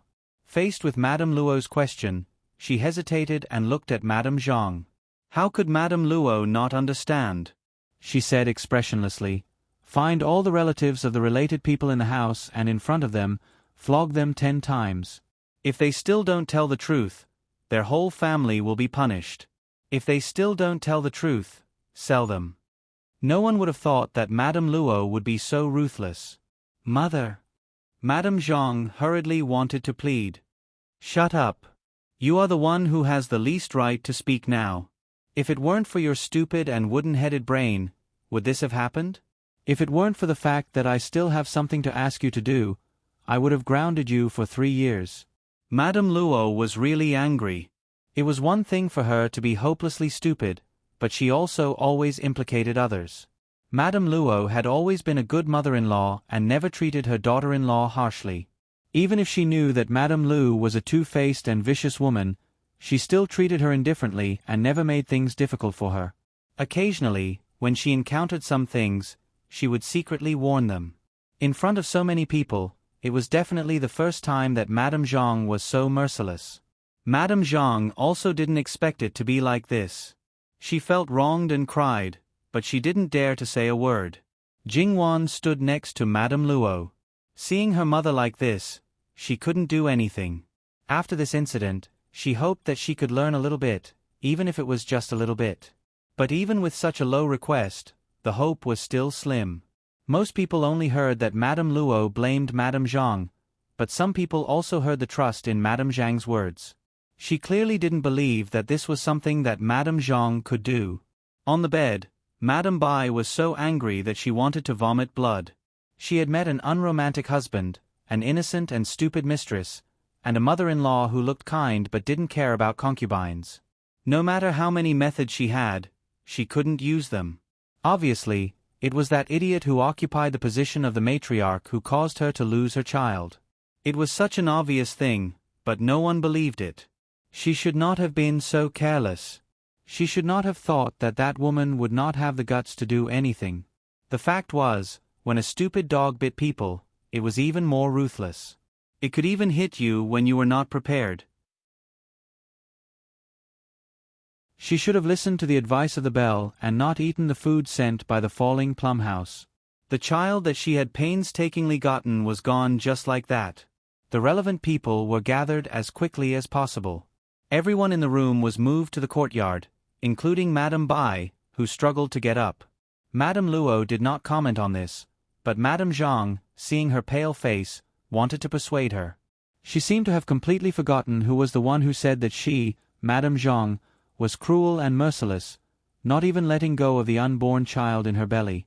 She was not just naive and sweet. In Jingwan's eyes, she was no different from the Virgin Mary. Fortunately, before Jingwan could do anything, Madame Zhang's mammy had already stopped her. Not to mention that Madame Bai had already recognized Madame Zhang as her enemy. Even if she didn't do this, Madame Bai was the matriarch and the other was a concubine. In front of the matriarch, she was like a maid. They were born to be at odds. No matter how well Madame Zhang did and how many good things she gave, Madame Bai would not appreciate it. Now that Madame Bai tried to dissuade her at this time, Madame Bai might think that Madame Bai had ulterior motives and wanted to take this opportunity to get rid of her confidant. Other than Kaylin, everyone else more or less had relatives. Even the winter suite that was bought from outside had been worshipped as a godmother in the Fu. However, it did not mean that Kaylin could escape the disaster. For a servant like her who had unknown origins, as the ruler of the backyard, Madame Wang would naturally find out their origins. Madame Bai was a distant niece of the Luo Rongyan. She was the daughter of a concubine and was not favored. She was given away just like that and did not have a close maid who had a deep relationship with her. Kaylin was also from her so-called uncle's family. From the moment Kaylin was sent to Madame Bai's side, their fates were closely linked. Madame Bai's methods were also extraordinary, so she quickly took Kaylin as her confidant. Madame Luo originally did not want to intervene, but Madame Zhang's performance made her change her mind. She decided to fiercely tidy up the backyard. If she did not properly knock some people down, would they really think that she was a decoration in the residence? They always made all kinds of trouble from time to time. Originally, Wan Wan was in a good mood because the good thing was about to happen, but someone was not sensible and wanted to ruin it. Madame Luo used a method that she would not use in the past. She directly took Luo Peishan's name card and asked people to go to the Luo Rongyan's house to ask for Kaylin. It was just a few servants, so the other party would not refuse to give face. Moreover, Kaylin was sent from their Fu. Now that there was a problem in the Luo family, they did not know the specific situation. It was inevitable that they could not help but wonder if something had happened in the Luo family. That was, they did not train them well. As a result, they could only hand over Kaylin in fear and trepidation. Although it was a gift from a superior to a subordinate, in fact, there was still the intention to curry favor. Luo Rongyan was not a good person, but his father was not to be underestimated. Jingwan carefully observed the expressions and reactions of the relevant people. She could conclude that Lamei was not involved in it. Although she reacted in panic, she was not guilty. Lamei was only 2 or 3 years older than Jingwan. She had been in contact with her when she was in Qi and Fu. Living in the capital for 3 years did not change her nature much. As for the other people, in fact, as long as they had enough experience, they basically knew what was going on. It was just that Kaylin's reaction was a little strange. Needless to say, Kaylin was afraid, but there was a trace of strange excitement mixed in. What was the secret behind it? She believed that she would soon know the answer. However, Madame Zhang's anxiety and Lamei's fear made Jingwan decide to intervene. If there was really no problem with the ingredients in Fallen Plum House, then the desserts must have been swapped. In this way, it was not difficult to prove Lamei's innocence. First aunt, is the desserts left by concubine by still here? Yes. Did you think of something? Madame Wang asked kindly. Jingwan nodded. There are a few desserts in Fallen Plum House. When I was in Qi and Fu, I made some small changes. The taste is different, especially the desserts made by Sister Lamei. The taste is especially good. I think the desserts that concubine Bai wanted should be one of them, but I'm afraid that ordinary people can't taste them. For those who are used to all kinds of exquisite food, their mouths could more or less be considered as gluttons. It wasn't difficult for them to taste the subtle differences. As far as I know, Sister Lamei habitually makes more desserts. I think it's the same this time. The previous inquiry also proved that she did not do anything unusual in the process of making desserts. I just don't know if there are any other desserts left.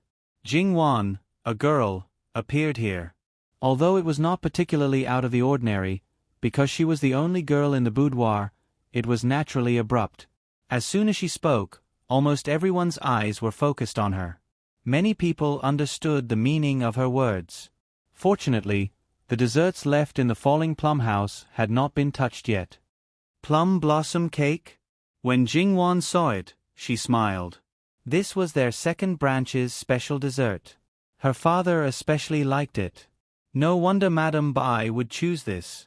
Whether it was taken from Fallen Plum House or sent to Madame Bai, they all looked exactly the same. Not to mention the color and style, even the texture was the same. No one doubted that this was made by two people. Thinking back to Jingwan's words, not only did it not clear Lamei's name, but it also made the people who originally trusted Lamei look at her with suspicion. Madame Bai wanted to pounce on her and eat her alive. Jingwan was indifferent. Try it and you'll know. As she spoke, she stretched out her hand. Madame Luo grabbed her hand. You little girl, how can you eat unclean things? The things inside are so powerful that ordinary people can't touch them? Could it be that the person behind the scenes was worried that ordinary methods could not guarantee a 100% success rate, so he used a heavy hand? Digression. https://www.bicken.com/11/11807/66522936. HTML. We will deal with it as soon as possible. After reporting, please wait patiently and refresh the page. Please remember the domain name of this book. www.bicken.com. Biku Gu mobile reading website. Bicken.com.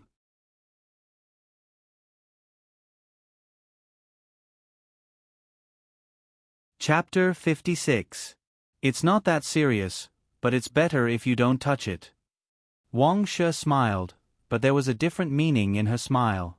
Jingwan understood. Just because it was not serious, it did not mean that it was completely useless. Something that was used to deal with children would probably have some influence in this aspect. As an unmarried girl, she naturally had to stay away from it. She did not care about it, but others would. Jingwan pretended that she did not understand and just did what an obedient child should do. Third girl, if you still trust eldest aunt's tongue, let eldest aunt taste it? Jingwan nodded. Wang Shi came from a noble family, so there was naturally no reason for her not to trust. Wang Shi picked up a piece of plum blossom cake, took a small bite, and chewed carefully. Mother, these two plum blossom cakes were indeed made by two people. Although if I did not deliberately taste it carefully, I'm afraid that I would be deceived. This one was made by Lamei. I can be sure that I have tasted her cooking not long ago. Wang Shi gave a positive answer, and there was no problem with the plum blossom cake in Luomei house. In that case, Lamei will be exempted from punishment for the time being. Stand aside. Even if she was innocent, it did not matter if she was beaten a few times. Not to mention a servant, even if it fell on her own children and grandchildren, Madame Luo would not frown. She spoke out of punishment because of Jingwan. She might cut off Luo Peishan's face, but she would not treat Jingwan like this. Mother, thank. Madame Luo cast a sharp look at her.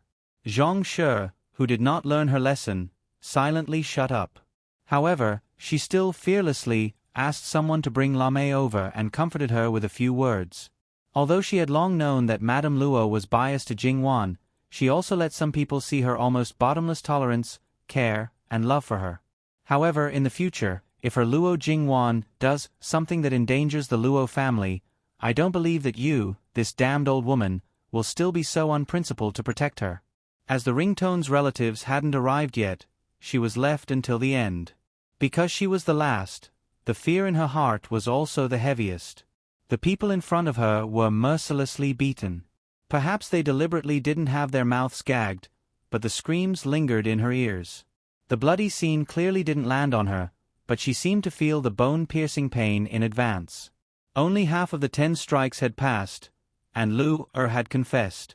She said that she was the one who changed the desserts, and the reason why no one found out along the way was that the food box she used had been tampered with in advance. There was a sandwich inside, and the plum blossom cake with the dirty stuff was made by her personally. She had learned a lot about making desserts from Lamei, especially the plum blossom cake. She had secretly put in a lot of effort to reach the level of passing off as genuine. Luo's words made everyone in Luo Mei house feel incredulous, especially Madame Zhang, who was hit hard. She liked Lu very much. She was delicate and lively, not careless in doing things, and had a kind heart. Why? Madame Zhang almost lost her soul as she asked. This servant just couldn't bear to see concubine by being so arrogant in the past. Madame treated her well wholeheartedly, but she didn't think about returning the favor. It was fine if she didn't think about stepping on Madame's head, especially after she became pregnant. She relied on the piece of flesh in her belly to order around Madame's sisters like little servant girls. This servant was angry and had evil thoughts. Madam, this servant knows that she was wrong. This servant will accept any punishment, but please don't implicate this servant's family. They don't know anything. Lu stubbornly knelt, her eyes begging again. What a loyal and righteous servant. Other than the direct victim, Madame Bai, the other masters would probably like such a servant. Sure enough, not only Madame Zhang, but even Madame Luo's expression softened a little. However, that was all.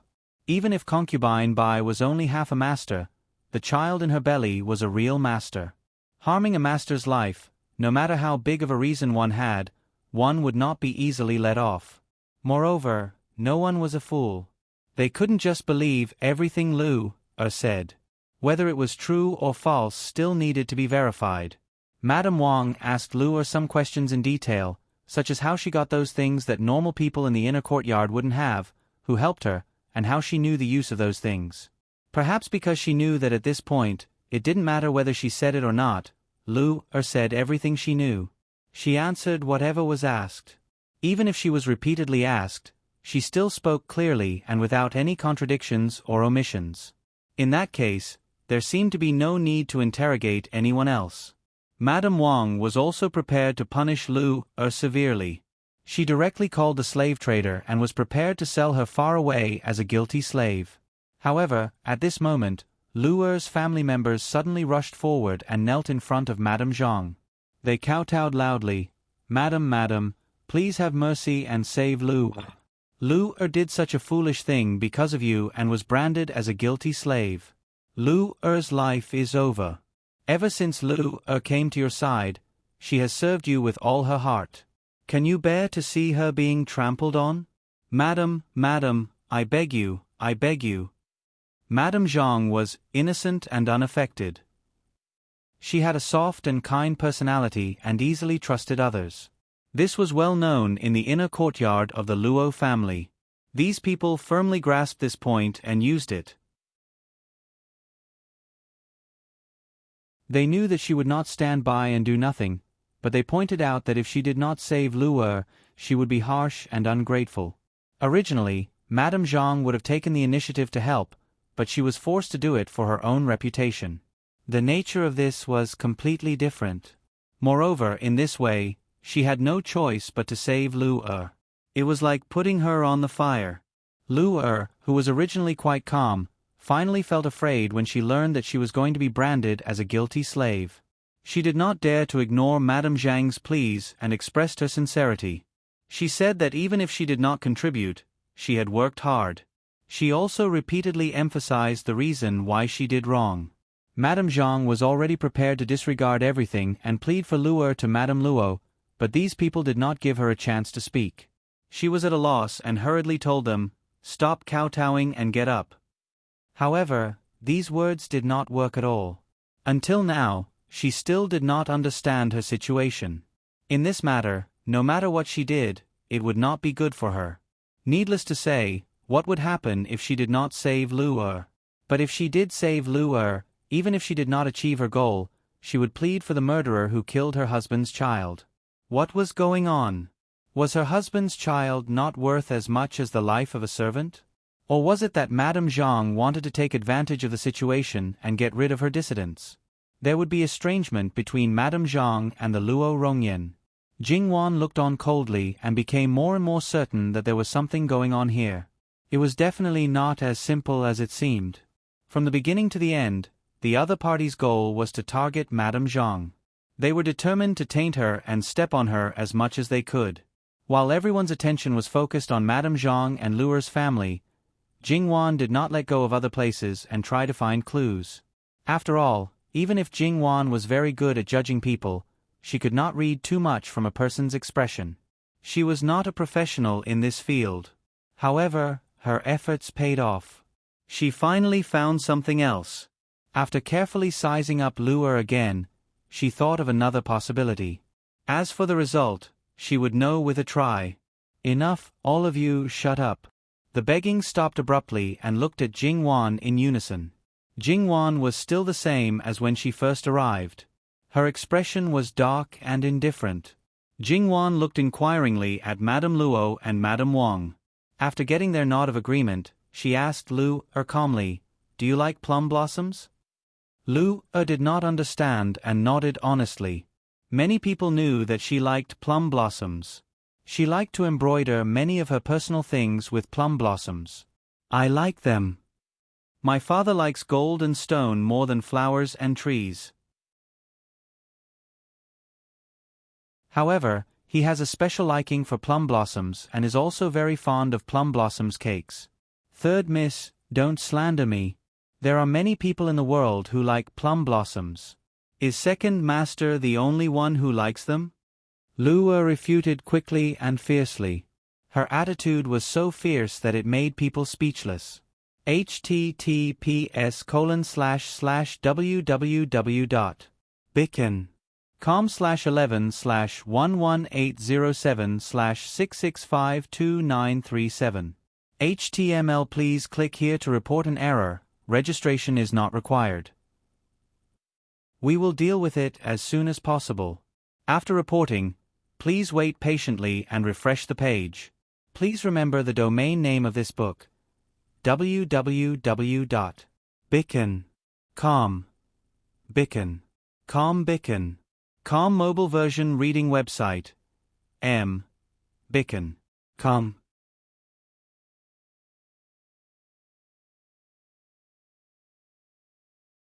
Chapter 57. Luer's face turned pale. What she said just now was simply a confession out of guilt and desperation. Luer wanted to explain herself, but Jingwan did not give her a chance. She got someone to bring water and went to the falling plum house to get some plum blossom petals that she had collected a few days ago. Luer's hands were pressed into the water and washed roughly. The water was a little muddy. It was obvious that her hands were covered with a thick layer of powder. Seeing that her hands were covered with light red dots, Jingwan had an expression that said she had expected it. She then got someone to rub the plum blossom petals on Lu-er's arms, neck, and even face. No. Lu-er struggled with all her might.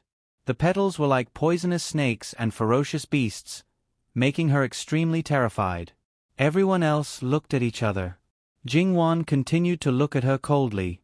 She did not show any other expression because she had expected this.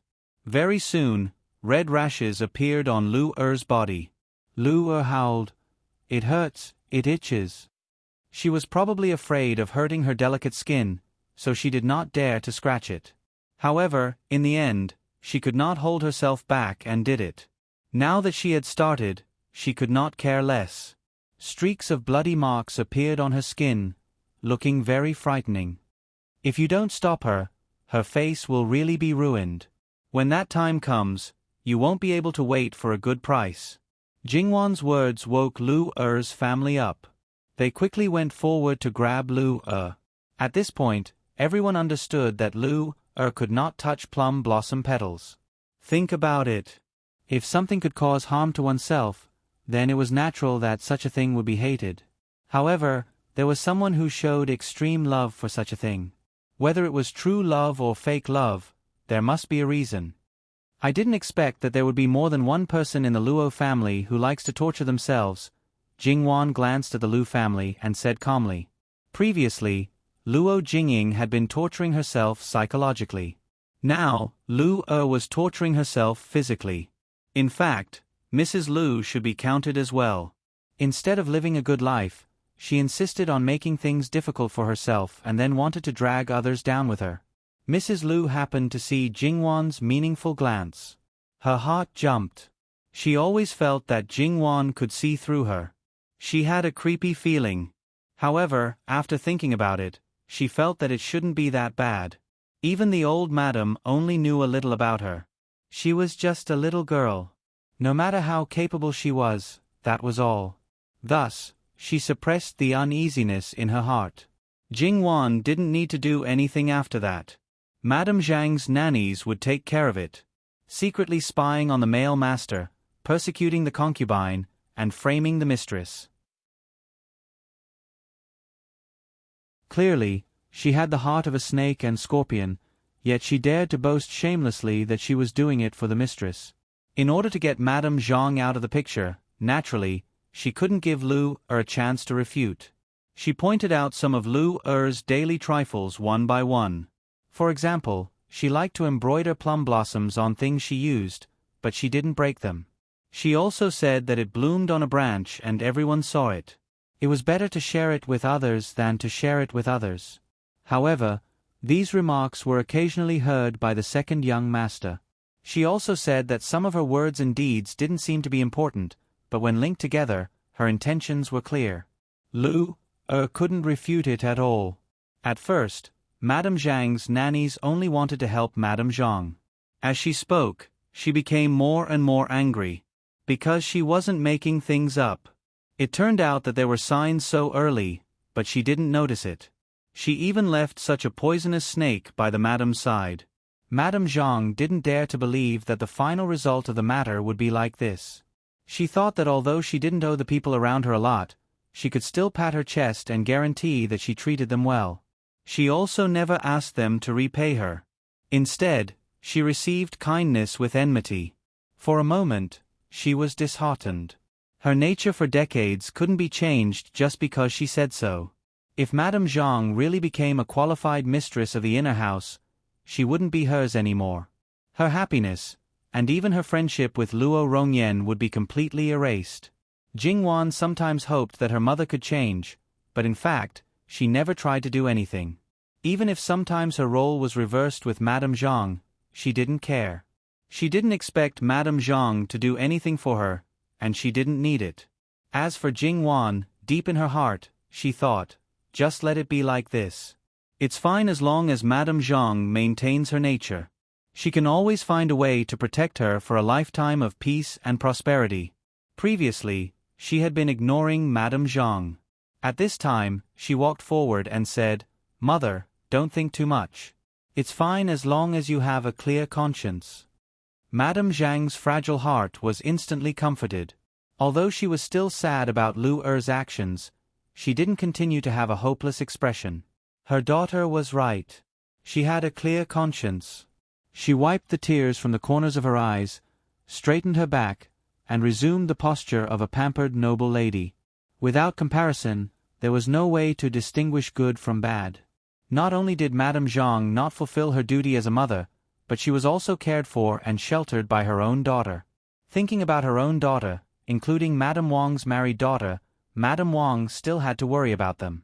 Not to mention Madame Lu, who had a daughter like Luo Jingying. Not only did she plan for her all day long, but she also had to clean up her messes from time to time. How much time could she spend on herself? She didn't expect Lu to take care of her in turn. Why was Madame Zhang so lucky? Madame Wang's heart was bitter. Madame Wu also wondered if her daughter would be so considerate in the future. As for Madame Lu, she still looked calm on the surface, but her heart was full of holes from the devil of jealousy. She didn't know when it would be completely corroded and she would lose her mind and do something even crazier.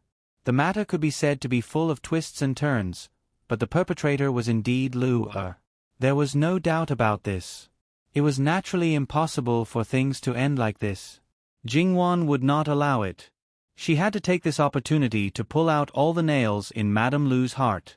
As for people like Madame Luo and Madame Wang, after being reminded by Jingwan, they thought that there was more to this matter. After all, Lu was a little girl who was a bit scheming and inexperienced. She had always been well behaved and did some small things very secretly. Otherwise, even if Madame Zhang didn't notice it, there was no reason why the people around her didn't notice it. But Lu suddenly became ruthless. Perhaps someone said something to her, or perhaps promised her something. Jingwan looked at Madame Luo, and Madame Luo happened to look over as well. When Jingwan saw the other party nod slightly, she already understood that her grandmother wanted to help her investigate to the end. Jingwan gently nodded in response. She naturally appreciated her grandmother's protection. After all, she was a girl in the boudoir. It was one thing to be a bystander, but it was another thing to completely intervene. Some families clearly needed a capable daughter-in-law, but before matchmaking for their children, if they heard that the girl was very capable in the boudoir, then they would not be happy. It was such a contradiction. Jingwan felt that although her marriage was almost settled, it was better not to have a fierce reputation. Jingwan had always thought of herself as a gentle girl. That's right, that was it. Although Luo was held down, her face was already scratched. Although the wound was not deep, if she did not take care of it properly, it would leave a very ugly scar. Appearance was really too important for a girl. Moreover, Luo's appearance was above average, and she also had her own ambitions. It could be imagined how much she valued her face. Destroying her face was more serious than taking her life. After the initial pain, her heart was filled with the desire to die. However, even if she wanted to die, she could not live anymore. After that, when she looked at Jingwan, her eyes were engraved with deep hatred. From her point of view, it was Jingwan who saw through her and destroyed her face. She had never seen such a vicious person. She opened her mouth and wanted to scold her. However, her family naturally would not let her have her way and hurriedly covered her mouth. Now that things had come to this, her daughter had no value, but she could not implicate her family because of her. Jingwan turned a blind eye to her resentment. Some people were just like that. They would never look for a reason from themselves. If it wasn't for the fact that she was the one who made the first move, even if she had some thoughts that she shouldn't have, no one would care about her. Jingwan knew that she should never underestimate small people. Whether it was in the history of her previous life or the history of this life, people who fell into the hands of small people could be found everywhere. However, people like Lu who had a family and servants, lived in the harem. It was not that she was looking down on her, but even if she was lucky enough to survive after this incident, she would not be able to make any waves. Moreover, Jingwan lowered her head slightly. Her grandmother was a person who did not leave behind any future troubles. Although she had never done anything ruthless in front of her, she knew. Digression. As for the female lead's mother, the character setting was like this. If the relatives did not like her, they could just ignore her. In the future, they would write less about her. Also, the relatives expressed that they did not like the inner house fights. Although the main focus of the novel was the inner house fights, in fact, there would not be much inner house fights. The author was not good at writing inner house fights. Just these few people from the Luo family, they would have to be dealt with. https://www.yangwiwaiwo.com/11/11807/6652938 HTML chapter error. Click here to report. Registration is not required. We will deal with it as soon as possible. After reporting, please wait patiently and refresh the page. Please remember the domain name of this book: www.yangwiwaiwo.com. Biku Gu mobile reading website: yangwiwaiwo.com.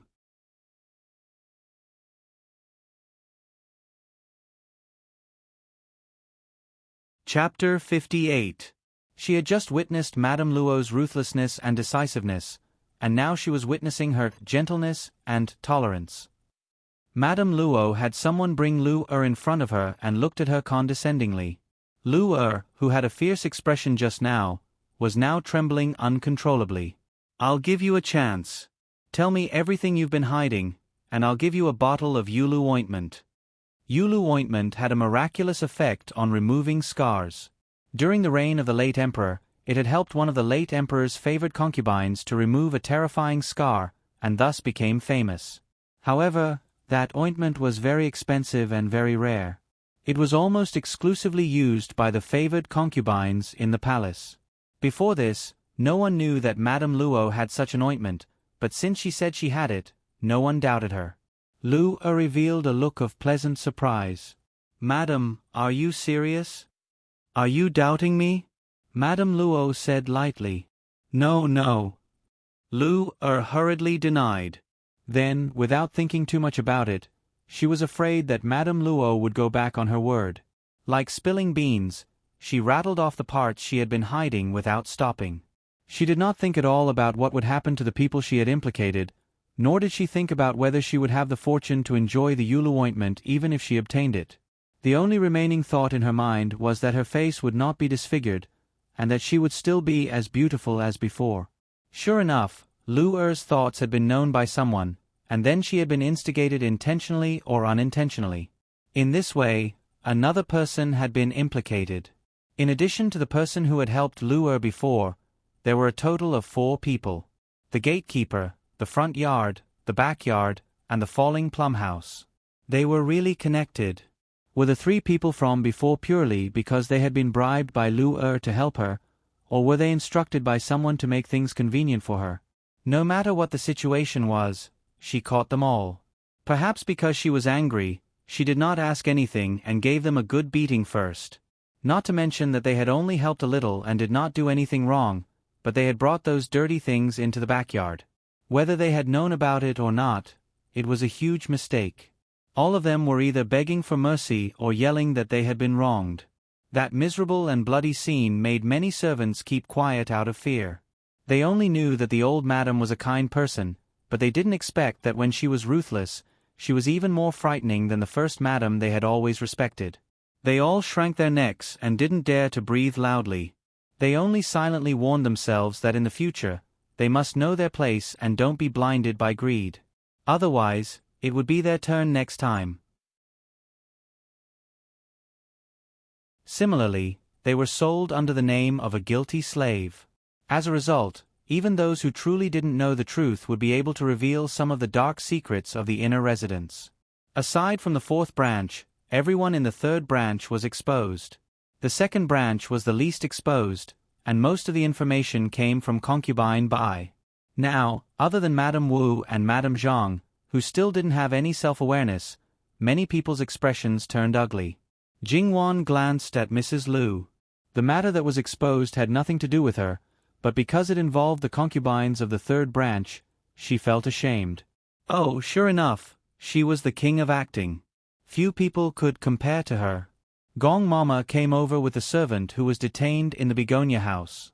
Then, all the women of Kaling's family arrived. The men and the other men of the Luo family servants were all guarded outside the 2nd gate. Madame Luo ordered people to take the main related personnel away and carefully interrogate them. They had to clearly explain what they knew. If they pointed out other people and there was no discrepancy between their confessions, they could be exempted from being sold. If they were meritorious, they would be rewarded with an additional 10 to 100 taels of silver. The head servant's monthly salary was only 1 tael of silver, so this reward was definitely a huge sum of money. After coercion and temptation, the result quickly became clear. Unexpectedly, the person behind the scenes turned out to be concubine Hua of the third branch, Luo Jingqiang's biological mother.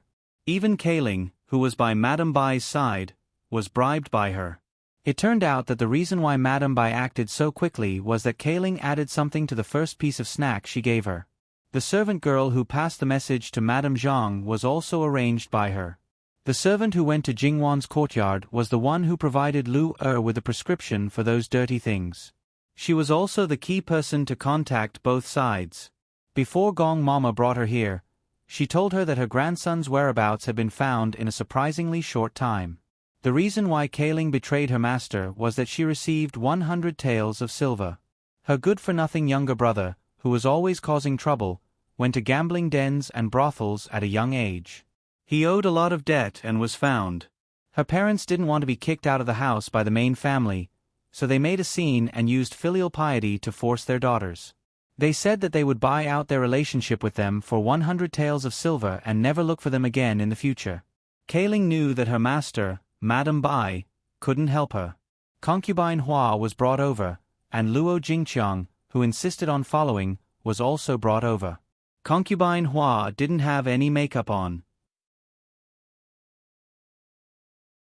There were obvious wrinkles at the corners of her eyes, but her facial features were small and delicate. She was a beauty.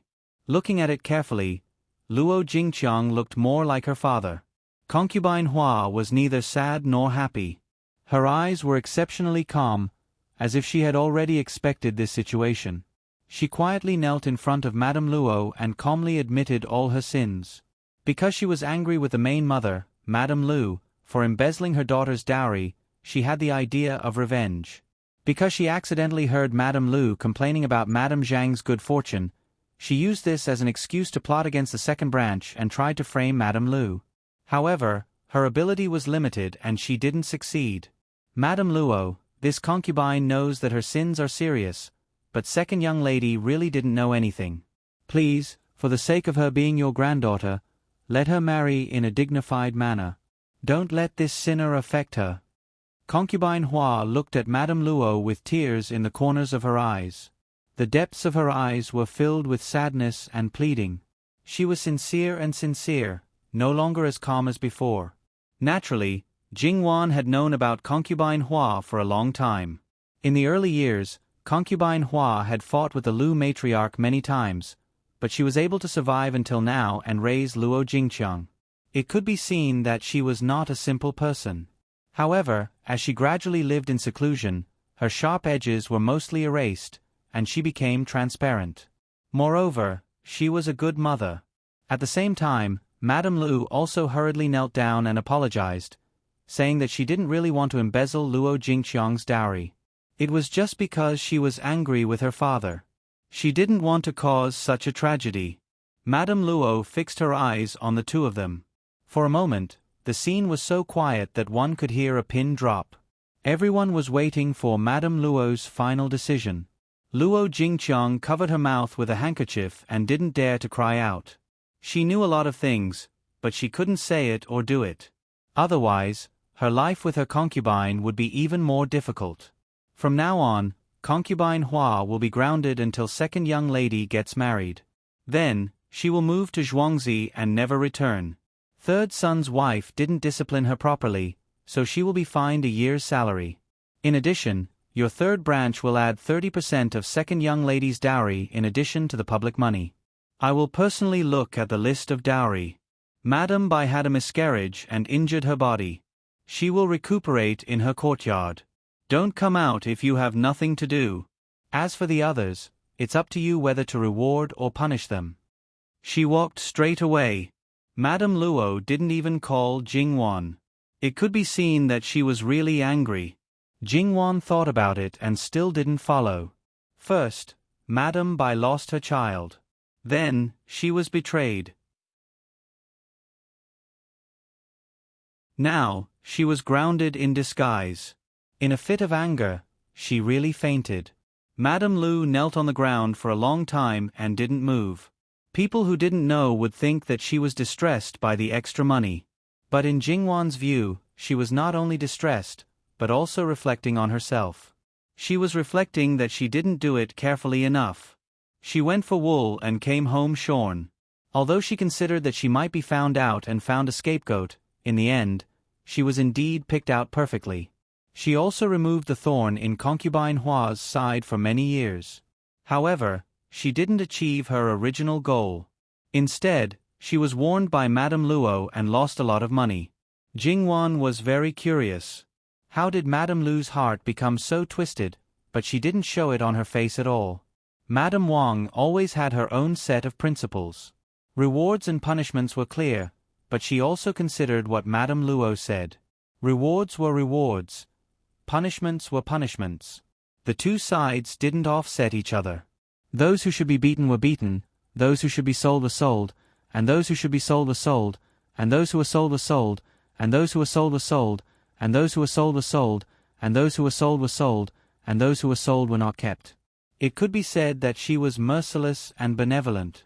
Jingwan asked Madame Zhang's servants to take her back, indicating that they should comfort her. In fact, Jingwan was not very worried about her. Her mother was easy to be sad, but sometimes she was open-minded. A maidservant wouldn't really hurt her. After a while, she would be fine. To put it nicely, she was open-minded. To put it bluntly, she was heartless. https://www.bicken.com/11/11807/6652939. HTML. We will deal with it as soon as possible. After reporting, please wait patiently and refresh the page.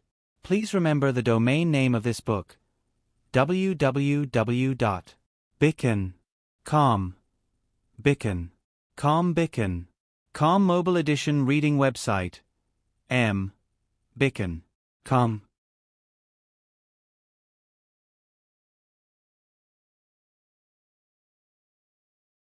Chapter 59.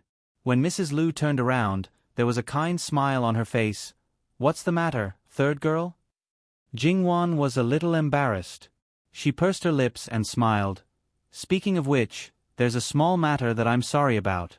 When that old woman shouted about concubine Bai's matter to me, not only did she dirty the ears of Ding General Manor's sister's son, but she also dirtied the ears of fourth sister. After hearing such a dirty thing, fourth sister's heart must be uneasy. Third aunt, I'm afraid you'll have to spend some time to persuade her." Mrs. Lu's eyes darkened. "Suspect her? Warn her? Remind her? If you don't say it, I'm afraid I'll really be kept in the dark. It's also my fault. I spoil your fourth sister too much. I don't let her know anything. If she can be half as smart as you, I should pray to Buddha." Her tone was very helpless. Was she mocking her for knowing all kinds of dirty things at such a young age? Fourth sister is lucky. Even if she doesn't know anything for the rest of her life, it doesn't matter. Third aunt will always worry about her. I can't do it. If I don't know anything, won't I be bullied to death? As a mother, worrying about her daughter for the rest of her life, if it wasn't cursing her daughter to have a short life, what was it? No matter how good Mrs. Lu was at pretending at this time, she stopped smiling. "Third girl, are you saying that your mother is not good?" "My mother is naturally good, but grandmother said that she is lucky. She doesn't know anything. There's no other way. As children, we are self-reliant. Maybe fourth sister will be like my mother in the future. That's really enviable." With Luo Jingying's temper, even if she met a good husband, she couldn't live as carefree as Mrs. Zhang. It was said that if she was unhappy, she asked for it. Looking for trouble all day long, no matter how deep the feelings were, they would disappear. Mrs. Lu still wanted to say something, but Jingwan didn't want to be long-winded with her. "I think third aunt still has things to do. After all, second sister will be married soon. Third aunt still has to add to her dowry. It's not easy work. Niece is going to see grandmother, so I'll take my leave first." Jingwan bent her knees, turned to the road of the main courtyard, and walked away. Concubine Hua and Luo Jingqiang were silent, but the servants who followed them lowered their heads. They couldn't wait to find a hole to hide and disappear in front of Mrs. Lu. Mrs. Lu was silent for a moment, but in the end, she didn't say anything. When she returned to the territory of the third branch, Mrs. Lu was about to call Concubine Hua and Luo Jingqiang, but Concubine Hua spoke first. "Foreign, the second young lady's dowry hasn't been embroidered yet. The Buddhist scriptures that Foreign ordered this servant to copy for the old Foreign haven't been finished. This concubine is now a sinner. I'll take my leave first." Facing them in her own territory, Mrs. Lu naturally won't pretend anymore. Looking at the mother and daughter in front of her, her eyes were full of poison. But now, Concubine Hua helped her take the blame and got what she wanted. She was not afraid at all. She slightly raised her head and looked at Mrs. Lu. After Mrs. Lu married into the Luo family, except for the first 1 or 2 years, no one in the third branch dared to provoke her like this. However, she really can't touch the mother and daughter now. If Concubine Hua was desperate at this time, even if she didn't admit it, she would be greatly affected. "I hope that the second young lady will have a good life in her husband's family in the future and won't need her family." Regarding Mrs. Lu's threat, Concubine Hua didn't comment. Master Luo was healthy and had more than 1 or 2 years of life. As long as her grandfather was still alive, Chong-er's husband's family would treat her well. Besides, even if her daughter was not good in learning, she was definitely much better than Luo Jingying in dealing with people. She believed that her daughter would have a good life, and no matter how bad it was better than living in the hands of Mrs. Lu. "Thank you for your kind words." Mrs. Lu coldly sent them away. Concubine Hua. After returning, Luo Jingqiang couldn't stop crying in front of Mrs. Hua. "Silly girl, why are you crying?" Mrs. Hua hugged Luo Jingqiang and gently patted her back. "It's all my fault. If it weren't for me, Concubine Hua wouldn't be threatened by her and wouldn't be driven out of the Luo family." "It's nothing. It's not like you don't know her character. She can't wait to get rid of those who are in her way." Luo Jingqiang leaned on her shoulder and cried for a long time before slowly stopping. "Concubine Hua, wait for me. I will find a way to bring you back." "You're talking nonsense again. Your grandmother said that I will never come back." "How can I come back? In fact, old madam is not punishing me, but helping me." Although she doesn't like Concubine Hua, it doesn't mean that she is unreasonable. "I'm afraid she's very clear about who's behind today's incident. I don't have that much ability, nor do I have that much money to gather so many people in the Luo family's backyard. Actually, old madam isn't the only one who knows about this. That Zhuangzi is the Luo family's Zhuangzi, not hers. She can't even reach out and criticize me. In this way, I will be the only master there. Isn't it better than being tortured by her in the backyard? Moreover, old madam will personally ask about your dowry, which is something that Concubine Hua didn't dare to think about. Now, Concubine Hua is just waiting for you to get married, and Concubine Hua has no other ideas. Concubine Hua, you just live a good life in the future. Don't think too much. Also, if possible, get closer to your third sister. It will only be good for you." "But she knows that old madam is unhappy, but she still deliberately used my dowry to stab old madam. Didn't she think that old madam might vent her anger on us?" It was impossible to say that she didn't feel resentful when she heard Jingwan's words before. "That's because your third sister knows that old madam won't do anything to us. Your third sister has been steady since she was a child. She has always had a sense of propriety. Even if it's a servant, she won't be tired. Except for fourth young lady, she has never said harsh words to anyone. Your third sister was taught by old madam. Old madam can be said to be the wisest woman Concubine Hua has ever seen. Concubine Hua, I know what to do. Concubine Hua knows that Chong-er is a well-behaved girl. Don't learn from Luo Jingying. You're so arrogant that you can't see the reality. You're smart, but you're often the victim of your own cleverness." Mrs. Lu asked someone to call Luo Jingying to the front. She didn't say anything and just looked at her with a gloomy face. When Luo Jingying came back from Begonia House, she was very nervous. Now that she saw her mother like this, she was scared.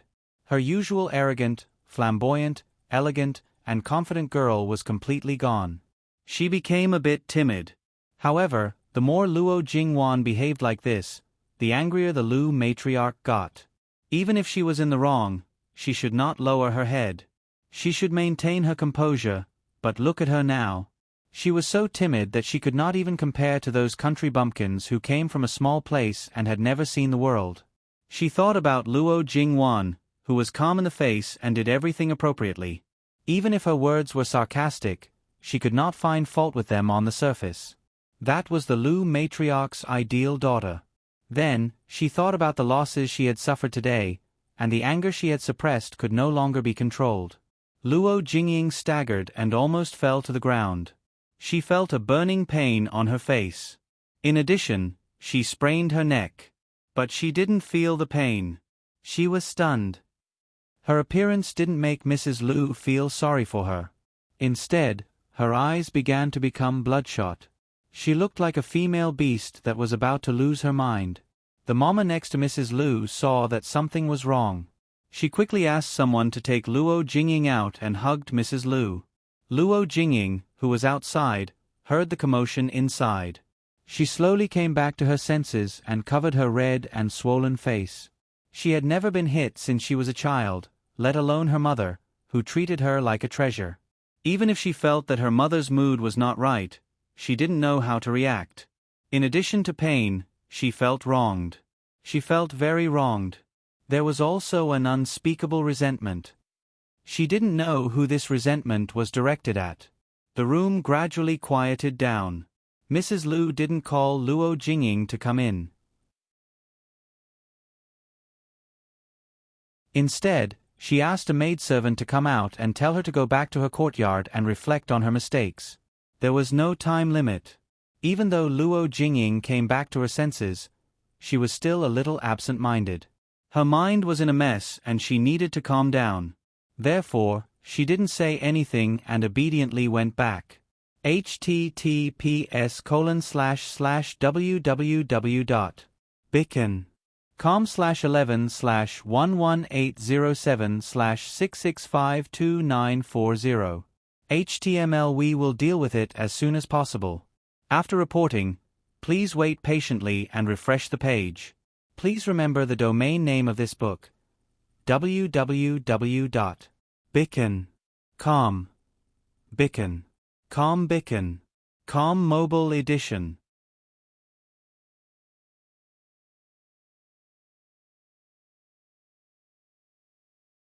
Chapter 60. Jingwan went to the main courtyard.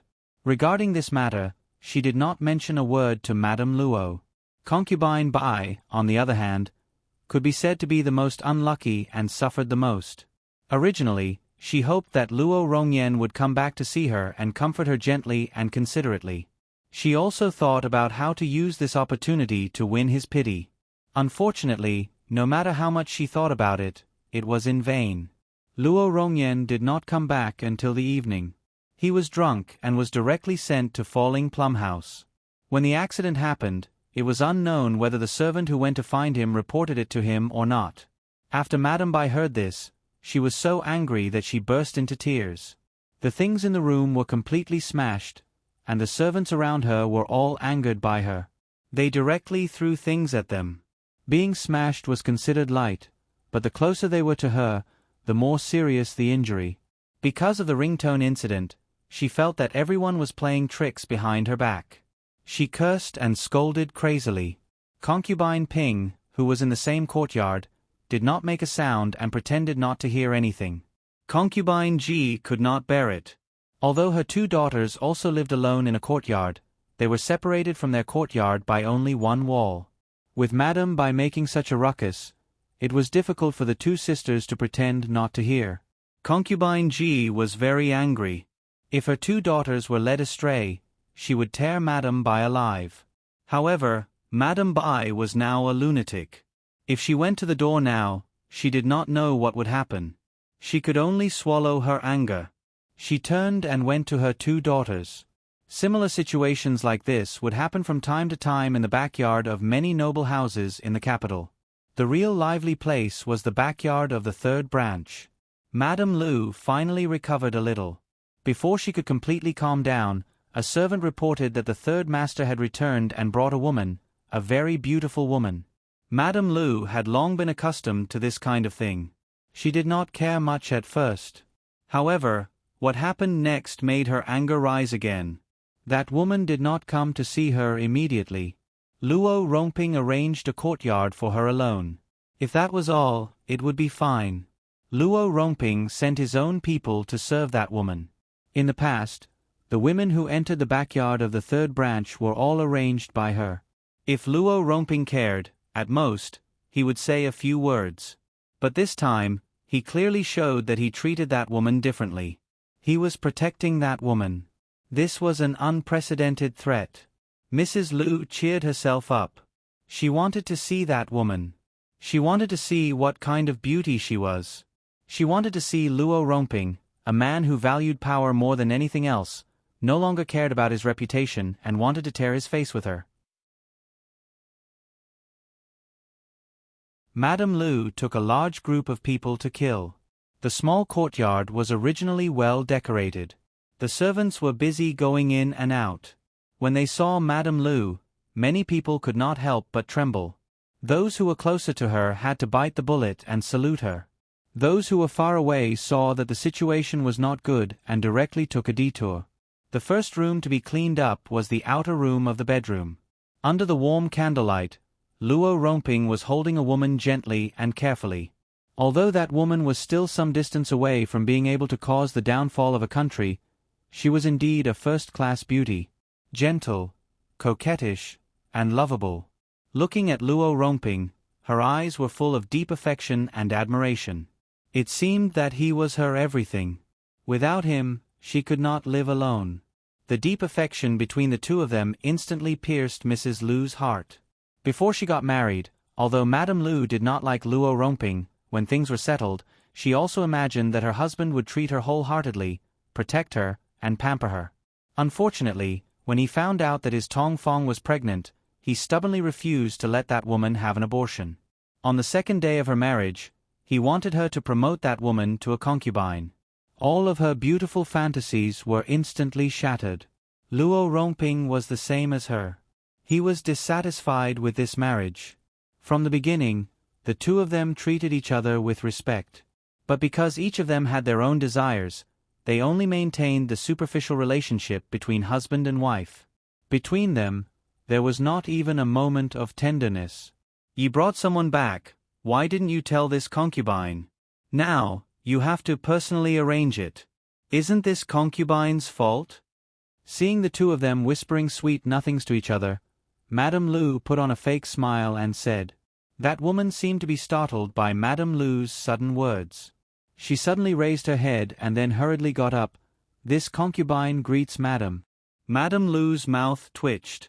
Just as she was about to speak, Luo Rongping leisurely raised his head and swept a glance at her. His eyes were obviously cold. "Be careful. Don't hurt the child in your belly. Madame is a virtuous and magnanimous woman. She will definitely not pay attention to etiquette at this juncture." Listen to what he was saying. Was she really virtuous or just pretending to be magnanimous? Didn't he know Luo Rongping? Didn't she hear that it was a sarcastic warning? She didn't say anything or do anything, but he was already protecting her. And this woman was pregnant. At that moment, Madame Lu was so angry that her blood almost rushed to her heart. At the same time, she felt a chill run from the soles of her feet to the top of her head. Madame Lu thought that she knew Luo Rongping's character very well. It was impossible for him to fall in love with a woman. But now, reality slapped her in the face. It wasn't that this man didn't know how to fall in love with a woman, but he hadn't met that woman yet. Although this woman was hypocritical, pretentious, and foxy in her eyes, a man who fell in love with a woman was unreasonable.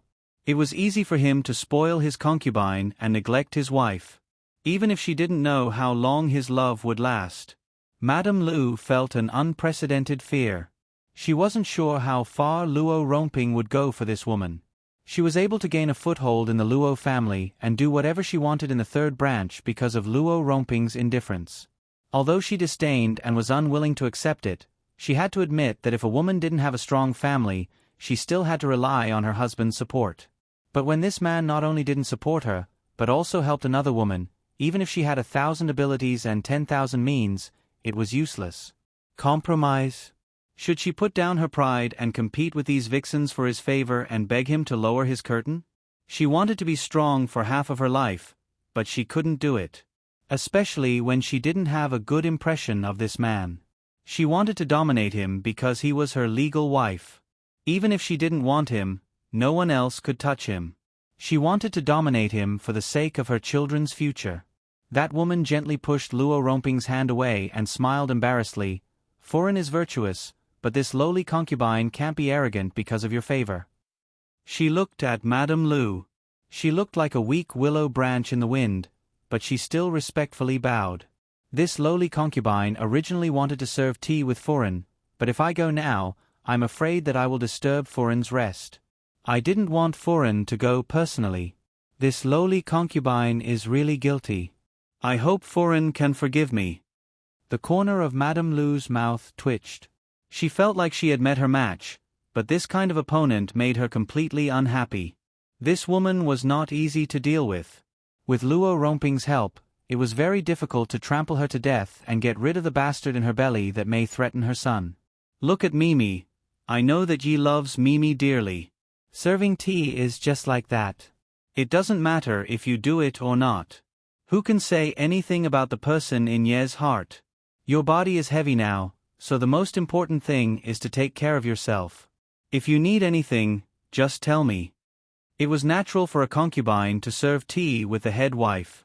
If she didn't go through this procedure, she wouldn't be recognized by the head wife. Even if she understood the current situation, Madame Lu's resentment was too heavy today. She couldn't help but speak with sarcasm. Luo Romping looked at Madame Lu's eyes coldly. He was about to open his mouth, but that woman quietly pulled his sleeve. Mimi is new here, so I naturally have to trouble Jejie a bit. Jejie, please don't dislike Mimi for being troublesome. She obediently changed the way she addressed Madame Lu. https://www.bicken.com/11/11807/6652941. HTML. We will deal with it as soon as possible. After reporting, please wait patiently and refresh the page. Please remember the domain name of this book. www.bicken.com. Biku Gur mobile reading website. Bicken.com. You're tuning in to the Narrate and Escape YouTube channel. Don't forget to subscribe and join us on this journey to catch the most captivating stories.